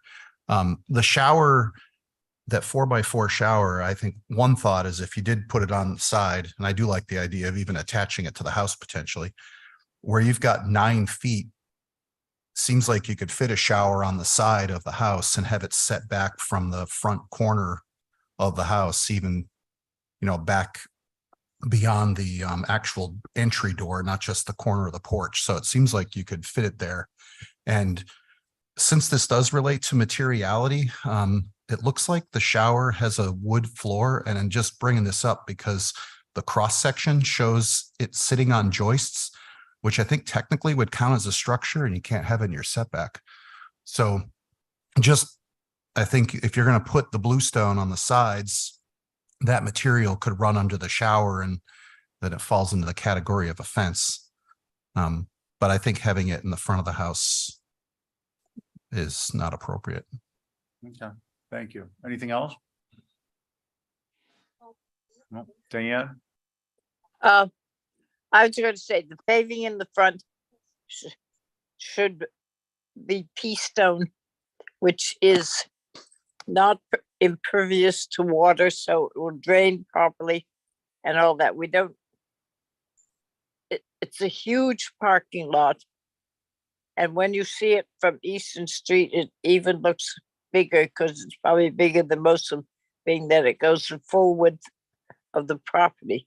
So I would do it pea stone and just have it that way. I would move the shower down to the edge of the building and not have it all built in. Is just a fence raised, not sitting on the ground. It doesn't need to be so formal as a full building. I think, I don't know what else I'm thinking. The same with the pavers on the back going down towards the harbor. It should be informal. It is the harbor areas, harbor buildings sort of fit in what's there and the use of the harbor, not to get so formal. You can plant. I'd put some planting up on the side of the building between 34 and the next building, not to have it only in the front and the back. There should be some easy stuff on both sides to make it fit in, not make it look as if you perhaps we're hiding something. So, and certainly what Holly said about the running bond and the herringbone should go with running bond. That front parking area needs some casual attendance, and that's why I think the Peace Stone would be good. And you've got enough room to put, it looks like you've got a hedge, so that's what I would go with. Thank you. Thank you, Diane. Dale? I think just having more information is going to be helpful for us to make a decision, but I do have a question for David. What is the glass fence? That was not approved by the Conservation Commission to extend the existing glass fence around to the bottom of the drawing. There is an existing glass fence that's been there for probably Seward put it up himself, right at the top of the bulkhead, and that's to remain. Interesting. I didn't even see it. All right, so pictures, yeah, David, that driveway surfacing material, obviously atypical, whether atypical to the level of inappropriateness, I think that's what you're looking at the moment, at least. That outdoor shower, I think, is inappropriate in that location. You know, a whiskey barrel with a water spigot and a nice big smooth boulder to sit on and some nice grass. Wash your feet, but I think a structure is inappropriate in that location. And I'd like to also, whoever makes a motion, this should be on a view, please. So we have the I packet. make a motion to hold for a view and revisions. And more info, Diane? Yes, and more info. Okay, Picture. perfect. Thank you so much. On your motion, Aye.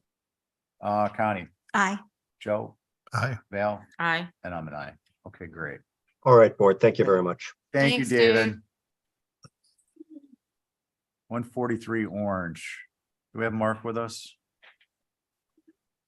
And I saw him yesterday and Okay, so I we'll told him just it was skip on the for agenda. now. Do we have JN Design for 14 Berkeley? All right. Welcome to the HTC. Good evening. Josiah Newman representing 14 Berkeley. Catherine Potter. This property is out in Tom Nevers. Basically adding a small addition on both sides of the existing structure. The existing structure right now does not have a full basement. We're proposing to put a full basement in. The interior stairwell has some structural failures that we're addressing.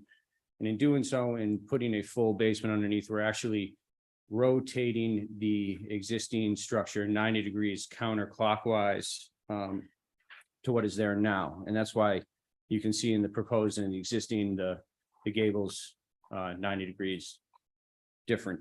On the one side, which I believe is the, Very confusing. Hold on, guys. Sorry. Go ahead. on the existing north elevation, we've proposed some exterior stairwells down to a full basement, which is going to be mechanical storage and rec room. We're not changing it's still a 3-bedroom house. We're not adding bedrooms or anything like that. What we did was on the sorry, scrolling through. On the west elevation, pros west elevation, we added a small addition, which is basically housing a new egress or stairwell on that side and an entry space, a covered entry porch. And on the rear side, the opposite side, which would be the east elevation, we've basically bumped out and added a small kitchen and deck above. Okay.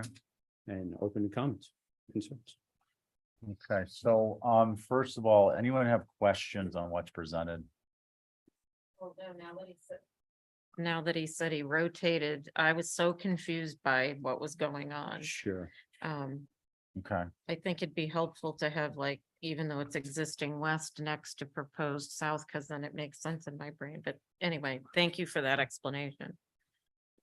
Okay, let's see. Mr. Chair. Yep, Holly. I do have some comments. Okay, why don't we And go with there's a those? reason for it. Thank you. So this is a non-contributing 1994 infill 4-bay E forward. And so I appreciate understanding a little bit more, Josiah, of what you're doing. This proposal includes changing a simple 4-bay E forward with a gable forward addition to both the front and rear. And although it's not within the OHG or historic subdivision, the changes take a simple form as recommended in Building 1 Nantucket in mind and alter it with asymmetry with the 2-story addition to the rear of the front gable to the 1-story addition with the left and the second floor deck. I think it's large. I think visibility is probably going to be the #1 concern of the commission. Appreciate the photos in the application, but definitely need to have photos of the neighborhood context. And overall, I do think it's a very atypical design, the chimney and whatnot. So those are my comments, Mr. Chair. Thank you. Okay, thanks, Holly. Who would like to begin?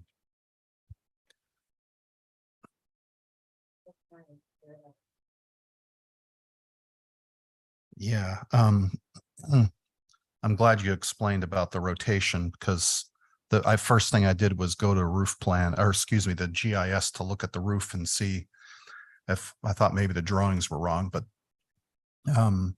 it is Tom Nevers. I happen to live 2 streets away from this. And the houses are close together in this neighborhood. And this happens to be on 2 streets. And I believe that, the current entrance is off of Cumberland, but Berkeley is a heavily traveled street. So you definitely have exposure there to both traveled ways. And the thing that troubles me the most is probably that the front door is now on a secondary mass versus where it's in the primary mass now facing Cumberland. And I have a hard time figuring out where you want to have the front door because you enter on that gable and there's a railing at grade, which confused me at first until I looked at the foundation plan, and you basically have a bridge that you're going over with 2 stairs that go down into this areaway, kind of like well, I don't want to use the word moat, but it's a little bit like that. And that's right on the street. I mean, I've done stuff like this inland before that's heavily screened, but you've got parking right across the front of that and around the corner. So I think it's just going to be, it's just very exposed on both streets. And then I guess I keep wanting to call it the back relative to Berkeley, but that flat roofed addition too might be appropriate if it wasn't visible. But, it's an unusual addition to see it from the side. And also the chimney happens to come out of that too, and at a great height. So I don't know, I feel like if there was a porch across the Cumberland side, I think that would mitigate the bridge effect or this railing at grade. That might help to lower the height a little bit. And I think that you need to have a front door in a main mass, and definitely the main mass is that gable. Just in terms of it's the highest ridge and so forth. So those are my comments. Okay, thanks. Who would like to go next? Yeah. I think she's muted.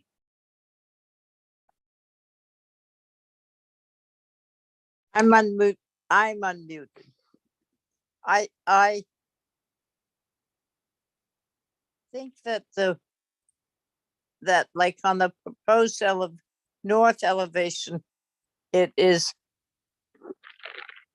hard and there's so much below looks like the ground line that it's hard. I think the chimney, I don't know why there's that blue section, at least on my plans, in the chimney. I don't know why that is. I think the corbelling at the top is totally inappropriate for the house. I think, what is it on the north elevation existing is so quiet. I don't understand why the front door is over on a side instead of being in the middle of the building, which is where it looks as if it was. I would separate the windows on the west side of the north elevation. I think that there isn't, I don't think that a deck up there around the chimney is particularly what you expect to see. If that deck sits on the ground and all the rest, that's with those stairs going down, it's down below the ground and you don't see it. I can understand that deck, but I would certainly move the front door over to the gap where the other stairs seem to break to go down. I think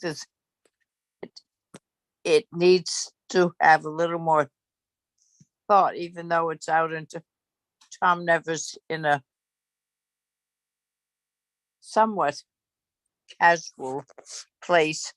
It still is seen from a couple of streets and should fit in with the other houses on Berkeley and Clarendon Street. So that's all I got to say now. Okay, thanks, Diane. Connie? Yeah, I think I'm struggling the most with the north elevation, where the fireplace is coming out, that flat roof and the balcony. What is that blue? It's representation of a copper flashing. Oh, okay.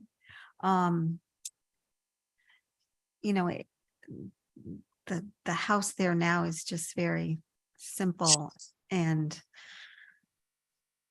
I'm just not sure of where this is going. I agree about the windows. I'd like to somehow, I don't know, maybe lower the opposite side in the north elevation.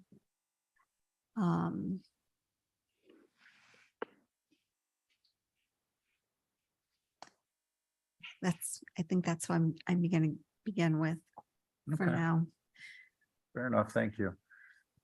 Josiah, so I'd like to see a dash line on the site plan to indicate the existing location, size, orientation. We used to do what we called views, and this one should have been a view. So when you guys are doing consents, keep in mind you can create back to staff incomplete. So if an application's incomplete and you're previewing it, you have just as much of a responsibility as they do to indicate so. That's not applicable to this. But a view, you can call it out for a view, and the intention there is that, you know, we get back to staff in time that Monday, they can send out the updated list and we know which ones to go and view, because one of our commissioners cohorts took a look at it and said, this is going to be beneficial for people to go and see in advance. So just to have set by, because it's topical for me, a view with the updated site plan, and chimney is too much. North elevation, the chimney is too much overall. North elevation, extensive decking, which I think is going to be problematic. Overall massing is problematic. These may be mitigated by the orientation on the site, which I don't completely understand. But the additional information and a view will help to reconcile some of these things. So do you want um, motion yes. to No, hold for review? Val To has hold Oh. for review? Diane, just a moment, because Val had a question up front, but she hasn't actually made comment, so we're gonna let her go and then you can Oh, motion sure. for. Sure, Thank you. sure. Okay, thank you. I'm sorry, I went ahead of you. That's okay. I think for me, it would be helpful, but I can do this on my own, like cut out the existing and put it next to them, just so I have it in my head. I do think we do need a more prominent front door, and I was looking at the floor plan, and on the north, in that little corner on the second floor, that's like a 15 by 15 deck. That could become perhaps a porch roof, which would sort of give it more presence as an entry and maybe more trim around the door.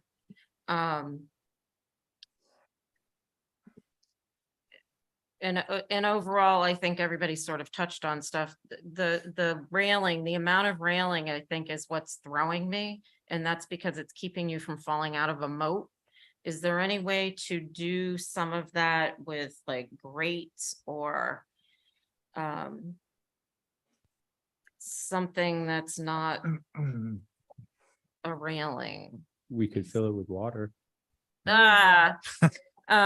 You know what I mean? Like Yeah, people put yeah, the grates over sure. window wells. It just sort of would mitigate the overall amount of railing.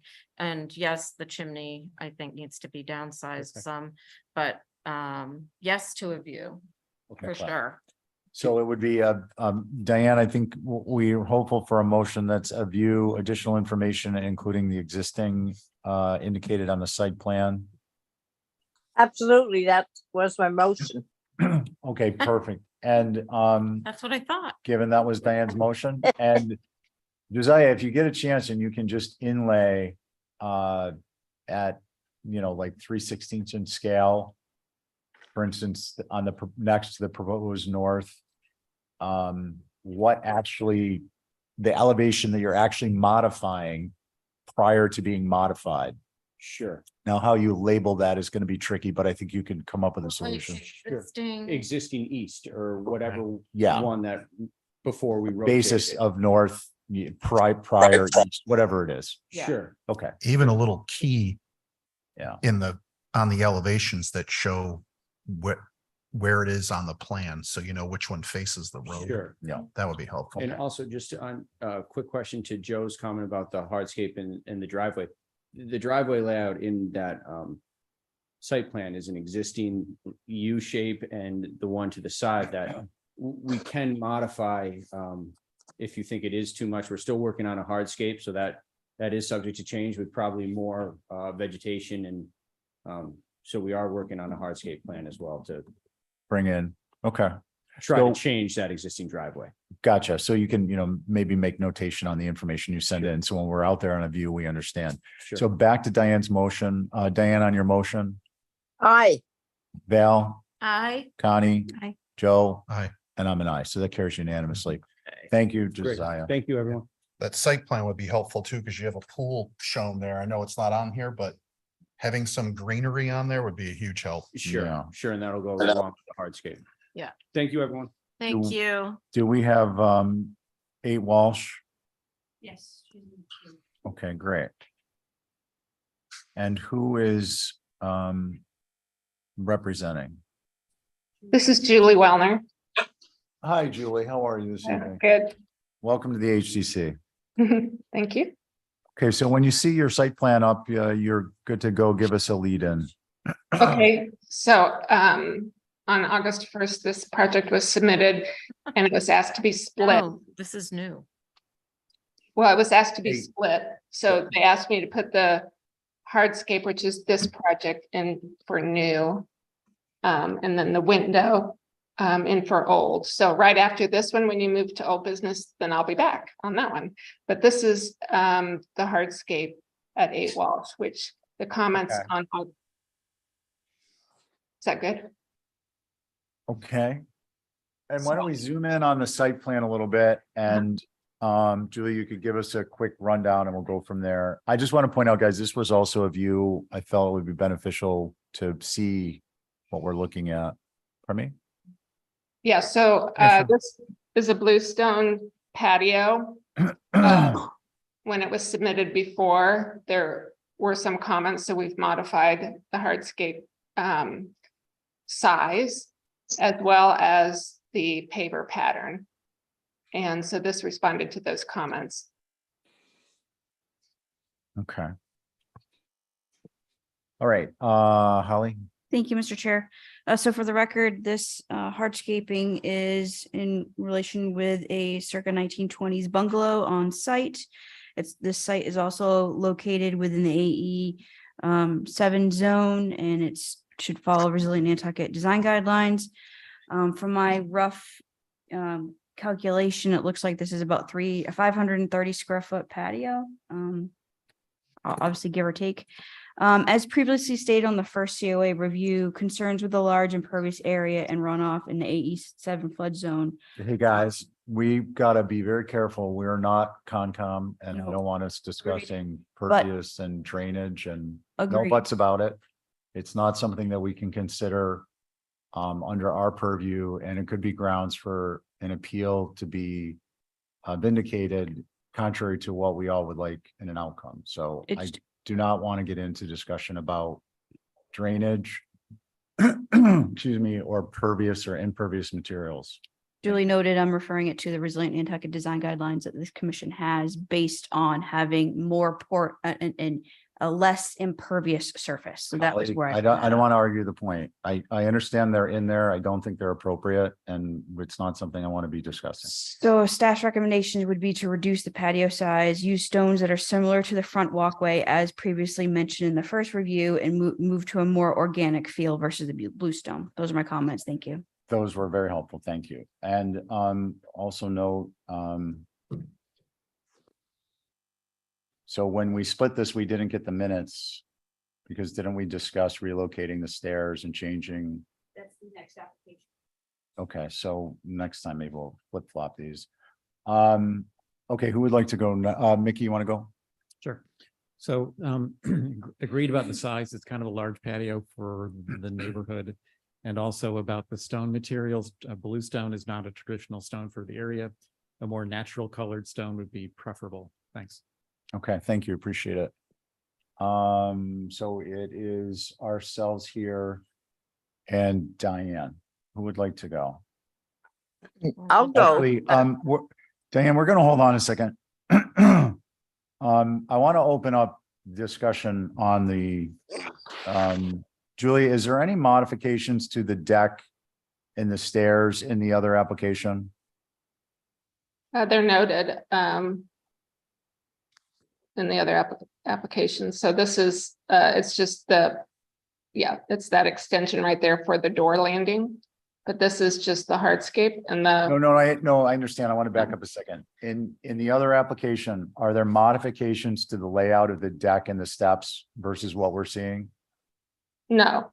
Okay, thank you. So no need to open that up. Okay. Thank you for answering that. Val, you want to?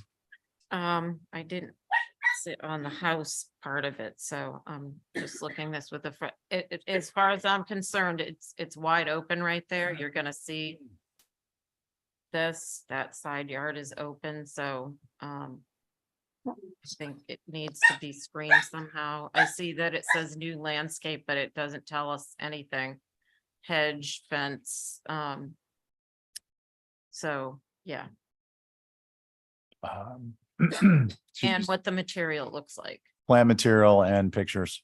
Yeah, of the proposed stone. Okay, so better, a little more information on Yeah. the specific plant Yeah. material. Okay, fair enough. So And the stone is actually, there's a picture of it on the other application. So it just didn't get switched over, I guess, to this application. And there actually is a hedge already there and in place and very tall, and you can't see this from the street. okay, so you know what, this was an application that we reviewed and then it was split after the fact. Yes. Did we request that? Yes. Yes, one person requested it. One person said it wasn't necessary. When I brought them in, they had me divide them all up and fill out a new application for one of them. So that's what I did. So, but did we vote to split it? I don't know if that was really part of your vote, but there was All a. right, I don't think we should be taking action unless it's voted on.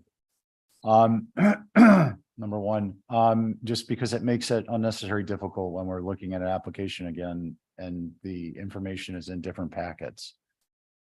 So we're gonna hold additional, Val, we'll see more information in the next application and hopefully we'll be able to address this. Okay. Yeah, The pictures are in the next one also. In the motion at the August 1st meeting, it says motion to hold for minor revisions, 2 COAs required, 1 for structural work and 1 for hardscaping. Welch. Right, but 2 COAs when we approve it, not to 2 certificates of appropriateness. Because 1 is going to be required for a building permit. And the building permit isn't required for hardscape. The idea being that that would be, as approved, it would be 2 separate COAs, but not to have to split it and then bring it back as 2 separate applications. But in any event, Connie? I guess I would like to see the hardscape reduced.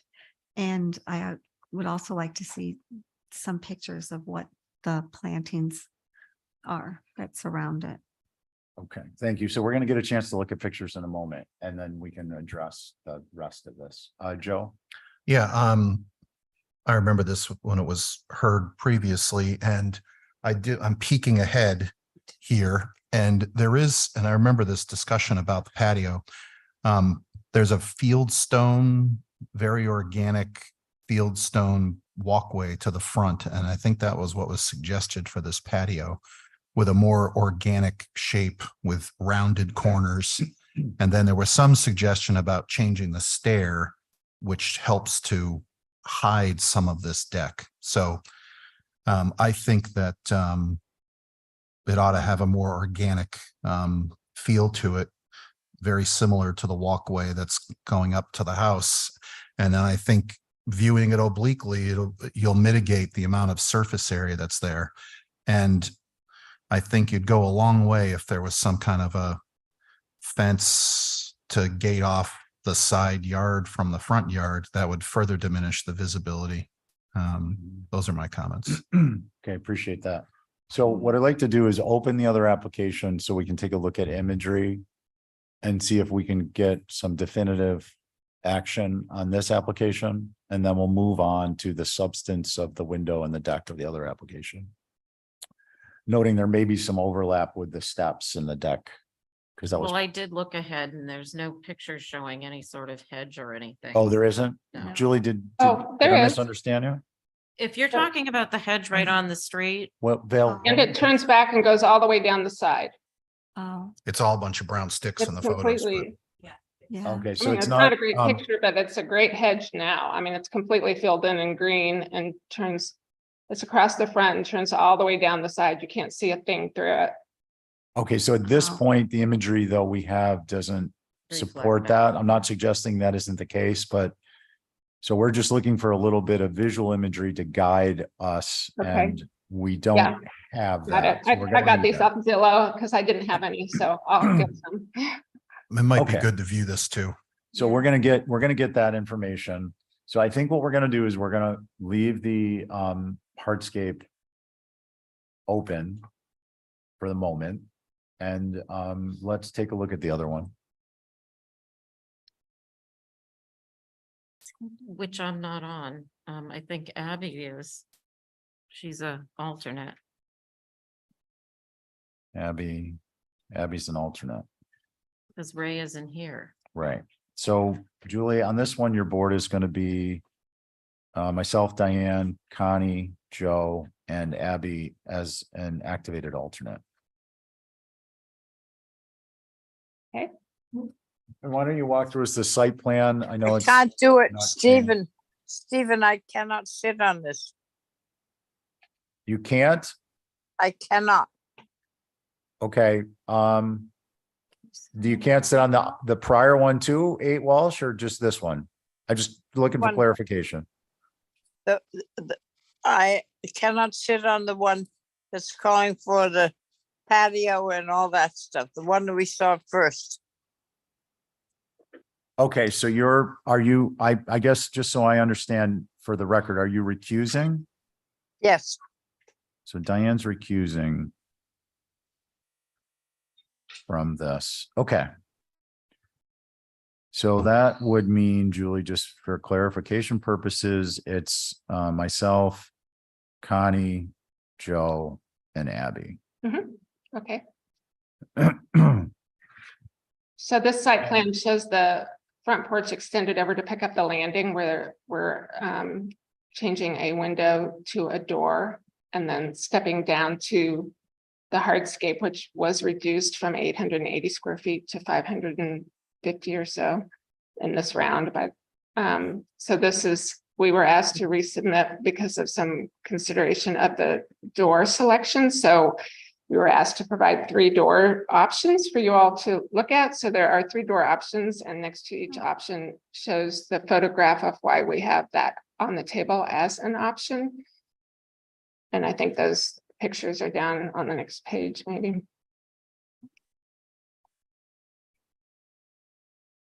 One more page. Yeah, there, up at the top, there was discussion about whether it should match the back door, which is on the left, match the front door, which is on the right, or the door in the middle, which is was discussed as an option by one of the members or staff, I'm not quite sure, but it happens to match the door opposite, the neighbor opposite. It's the same as their door. Okay, and then for clarification purposes, Julie, what's your preference? The one on the right, that matched the front door, because, and that actually was more of a discussion in the last meeting that had a lot of appropriateness, because when you're looking at the house, if you're inside of the hedge, which you would never see it from outside the hedge, but if you were inside the hedge, you could, sort of link the two together. And if you were inside the house, you would see them both at the same time. So the one that matches the front door is what we. Okay, thank you. That's all. Mhm. And were there modifications to the deck and the steps or no? From last time? Yeah.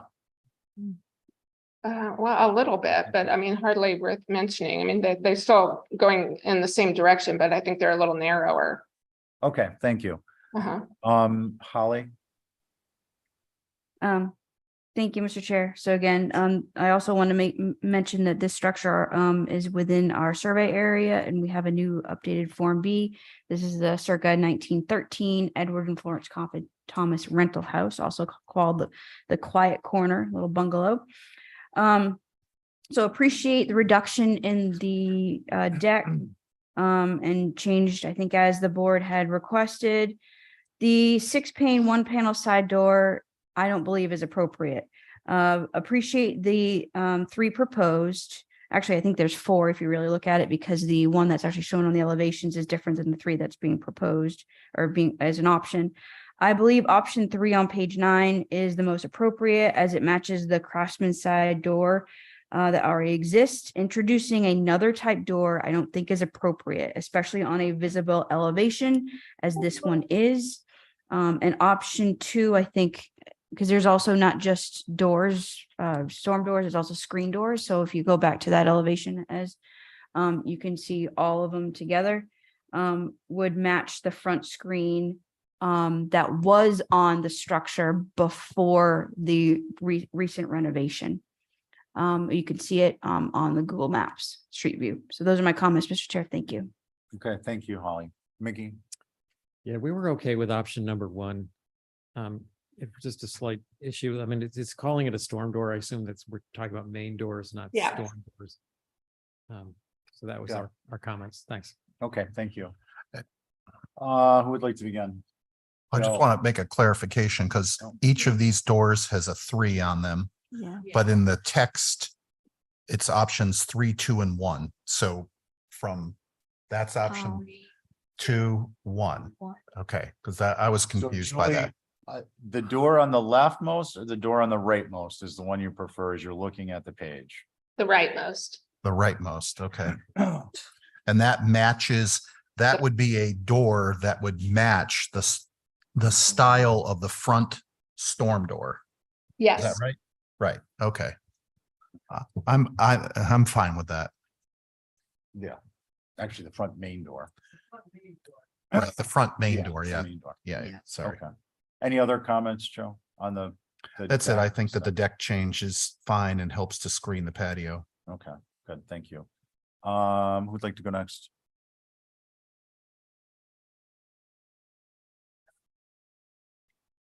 I'm in favor of the craftsman type door or the one that's very open.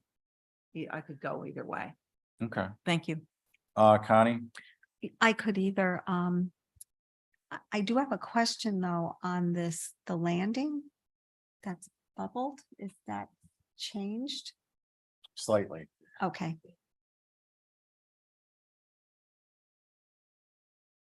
This gets extended in order to capture Oh. that what used to be the window. So the deck comes this way. okay. That's why it's clouded. Oh, okay, perfect. All right. Yep, Good. yep, good. Okay, and do you have a preference on the door? I do like. No, the one that That matches the matches front the door. front. That's the most The appropriate for one, you. is that 1 or 3 or? Can we see the front door again? Don't think there's elevations. There's a Just photograph. an image. Yeah, so it's the one on the rightmost with blue. Yeah. Yes. Okay, so can we get a motion to since it's an option, the condition would be to use the door that is like the front door? Which is option what on the sheet? Option 1. Option 1, even though it's on the right, 1 of 3, option 1. Is that my motion? I believe it is. Okay. So moved. What? About screen, I thought that the screen door was also something being discussed. Whatever matches the front, I'm Yeah. fine with. That would be the same, I guess. Yeah. Yeah, that's like an overlapping. So basically, as submitted, with the exception that we're selecting the door itself. So if each of those say with a screen, then they get a screen, but we're just selecting the door. Someone's doing something up there. Yes, it's that one. Yes, Are you doing that, Esmeralda? Esme's, got it. Very cool. Thank you. Okay. So on Abby's motion, Abby, Aye. Connie, Aye. Joe. Aye. Stephen, aye. So that carries unanimously. Can we, yeah, I mean, it'll just be a condition, so I don't know if it. Because they don't need to turn anything else in, they just need to circle on the drawing, that one. Julie, you get that? I did hear that. So you Oh. want me to circle on it, that's the selected one and then. Yeah, move to when the- you can either ask staff or you can go in the office and circle the ones that we selected. And that's the one that's approved, and that's the extent of the changes to the drawings, Okay, because we'll write on it on the approval. Let's go back to the patio. I did ask to have this on a view. I heard another call for a view. Do we want to do a view? I So think let's that'd be put great. this in the view pack for after action. Do you have And enough? we will ask for, Julie, we just want some additional information, which is what the plant material is. We can address that. We don't need a new submission. Okay. Although it would be beneficial to show us some images of the patio material. So if you could submit some photographs to supplement the record, that'd be helpful. okay. Diane said she couldn't be on. Yes. Should I be an alternate? Yes, you are an alternate and you've been activated. Okay. So for the minutes, let's reflect that the board is the same with the addition of Val. The board is the same as the last one. And also we should reflect that Diane has now recused from the hardscape. Because I think she spoke on that. Yeah. And then she is recused from the prior hearing of 8 Wall Street, which she didn't speak on tonight. Okay. With that. Thank we you. are on. Thank you, Julie. We're on to 4 Birdsong. But we were wrapping up. Do you want to do this one while I write up this Sure. one? Thank you. I'm sorry, can I ask one more thing? I don't have to resubmit anything if staff circles the option for the door for me, right? Yeah, and Okay. we just need some images of the bluestone, which you can present at the next one. Okay. Ready, Brooke? Yes. Okay. So, this is the third iteration. The original was, the original approval is, the lower series of images, showing a rolling door, and then, the most recent, request, or change was, showing two doors, and that's the bottom series of small images. And the concerns of the commission last time was that they didn't want to see two doors. And they also wanted me to correct a drafting error to show the building as a salt box on both the east and the west elevations, which was done. And I went back to a rolling door, and the prior application, I had asked for 4 extra feet in length. And you guys did not like that. So I dropped it down 2 feet. And I did change the windows around to help fill up some of the shingle space. And I think it's just a simple form, and I hope this is preferable to the last one. Okay, thanks, Brooke. Is Mickey? Oh, God, Molly. Thank you, Madam Chair. So this is infill within the OHD subdivision, Quaker neighborhood.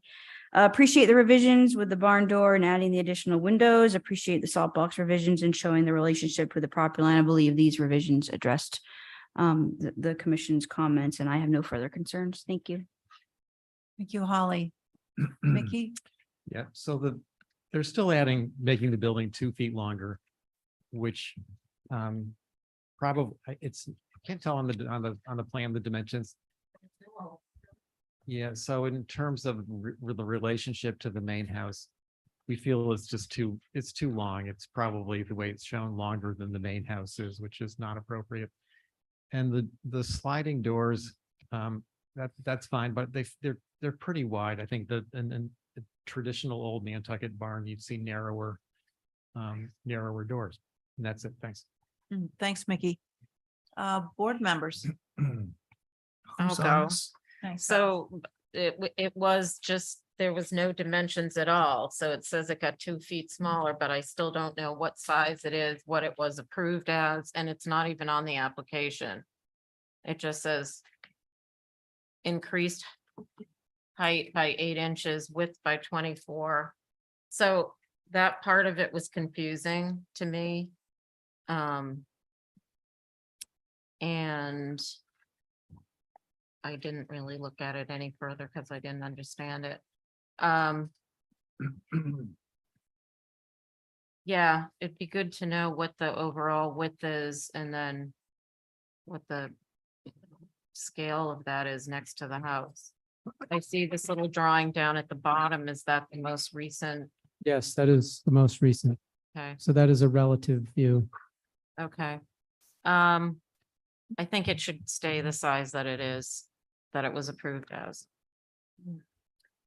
Thank you, Val. Stephen, are you on this one? Yeah. I think. Do you want to come back? Stephen was on this. I'm good. Yep. Yeah, look, Brooke. This isn't your first rodeo. Get some dimensions on the drawings. It was a complete oversight. I'm sorry. I know, but and then remember, guys, if something's not complete, we can mark it up as such and request staff to get hold of the applicant. So, if they're not calling them out, then we're gonna have to. I don't have any concerns with this as presented, as proposed. I think size-wise, smaller would be better, but it's not inappropriate for the area or the size of the other structures. And it's a charming, appropriate design. Thank you, Stephen. Diane?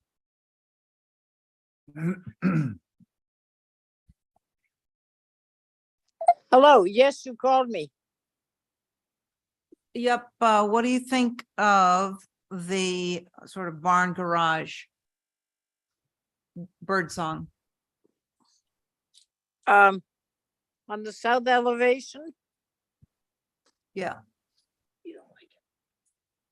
the bird song south faces out with the other houses.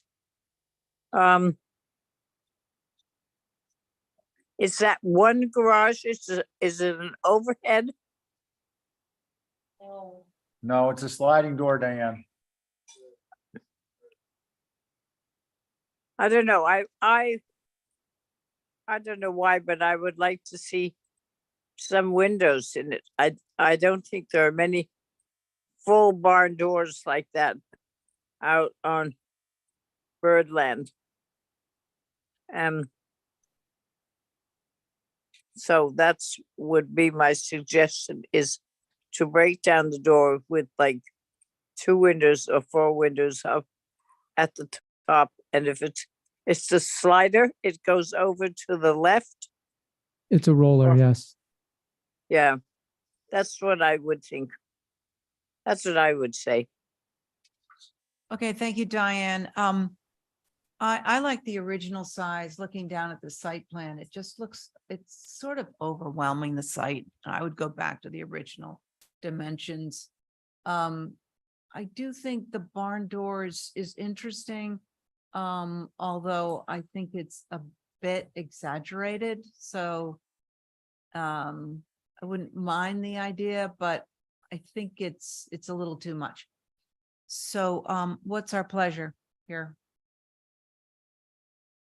Who's sitting on this? The 4 of us, I think. Okay.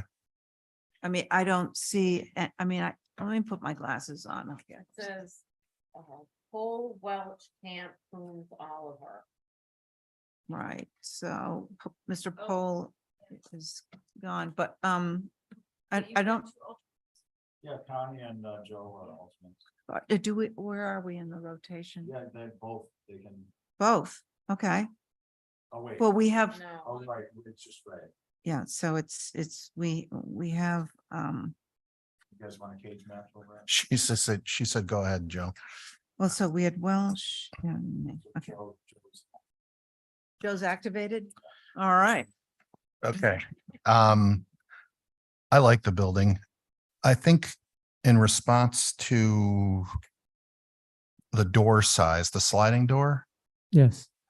I think Mickey made a comment about it being just a little bit smaller. I think actually if you made that door just a little bit narrower, maybe 12 or I don't want to make it prohibitive, but the track looks like the way that it overlaps your door, the man door, person door, and the way that it gets close to the corner board on the right.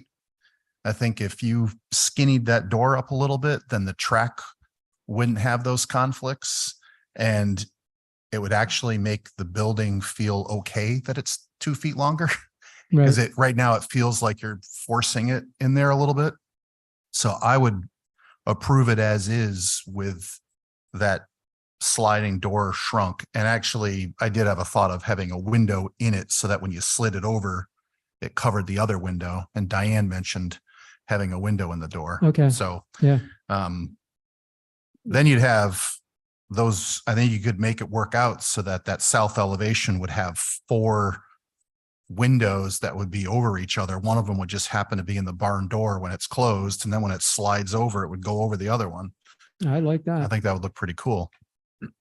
And I have no issues with the length. So I would make a motion to approve it with that barn door change. How about an exhibit A? Exhibit A. Yes, I could sketch an exhibit A if you'd Okay, like. let's see if if it passes. Diane, Um, just making sure, I was just making sure she caught the comment about the window. Diane, did you hear what Joe said?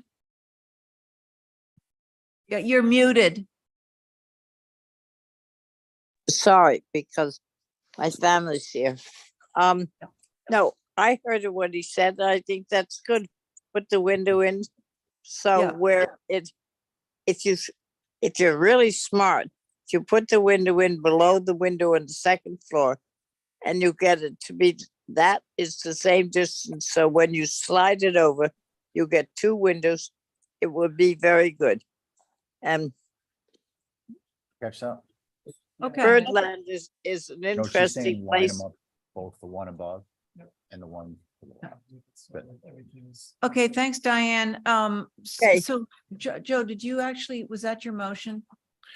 yeah. Yeah, that's my motion, and I'm drawing exhibit A, but Diane just described it verbally, and that is to shrink down the barn door enough so that the track doesn't overlap the person door on the far left, and put a window in it that is equal to the window number one, all the window ones that are on that elevation. And that window would be centered under the window above it. And then when it slides over, it would end up being over the other window. Yeah. Who's doing the exhibit A? Joe is. And could you add the dimensions on the? Oh, yeah. And to add the dimensions to the plans. All right. Sounds good. All right, so all in favor of Joe's motion, I'm gonna do a roll call. Val, I'm a nay. okay, Diane, I'm a yes. Stephen, Aye. Joe, Aye. and I really wanted it, shorter. It won't work the way he's drawing it. Okay, I'll be a yes. Okay. So that passes, Thank you. not with flying colors. I'll email to you. Okay, guys, can I get a motion to approve the minutes of July 11 and 18th? So moved, On Abby's motion. Abby, aye. Val, Diane, Aye. Connie. Aye. And I'm an aye. With that, how about a magnificent motion to adjourn? A motion it. Excellent. Thank you, Diane, on your motion. Aye. Aye. Val, Aye. Abby, Aye. Joe, Aye. and I'm an aye. Thank you. Thank you.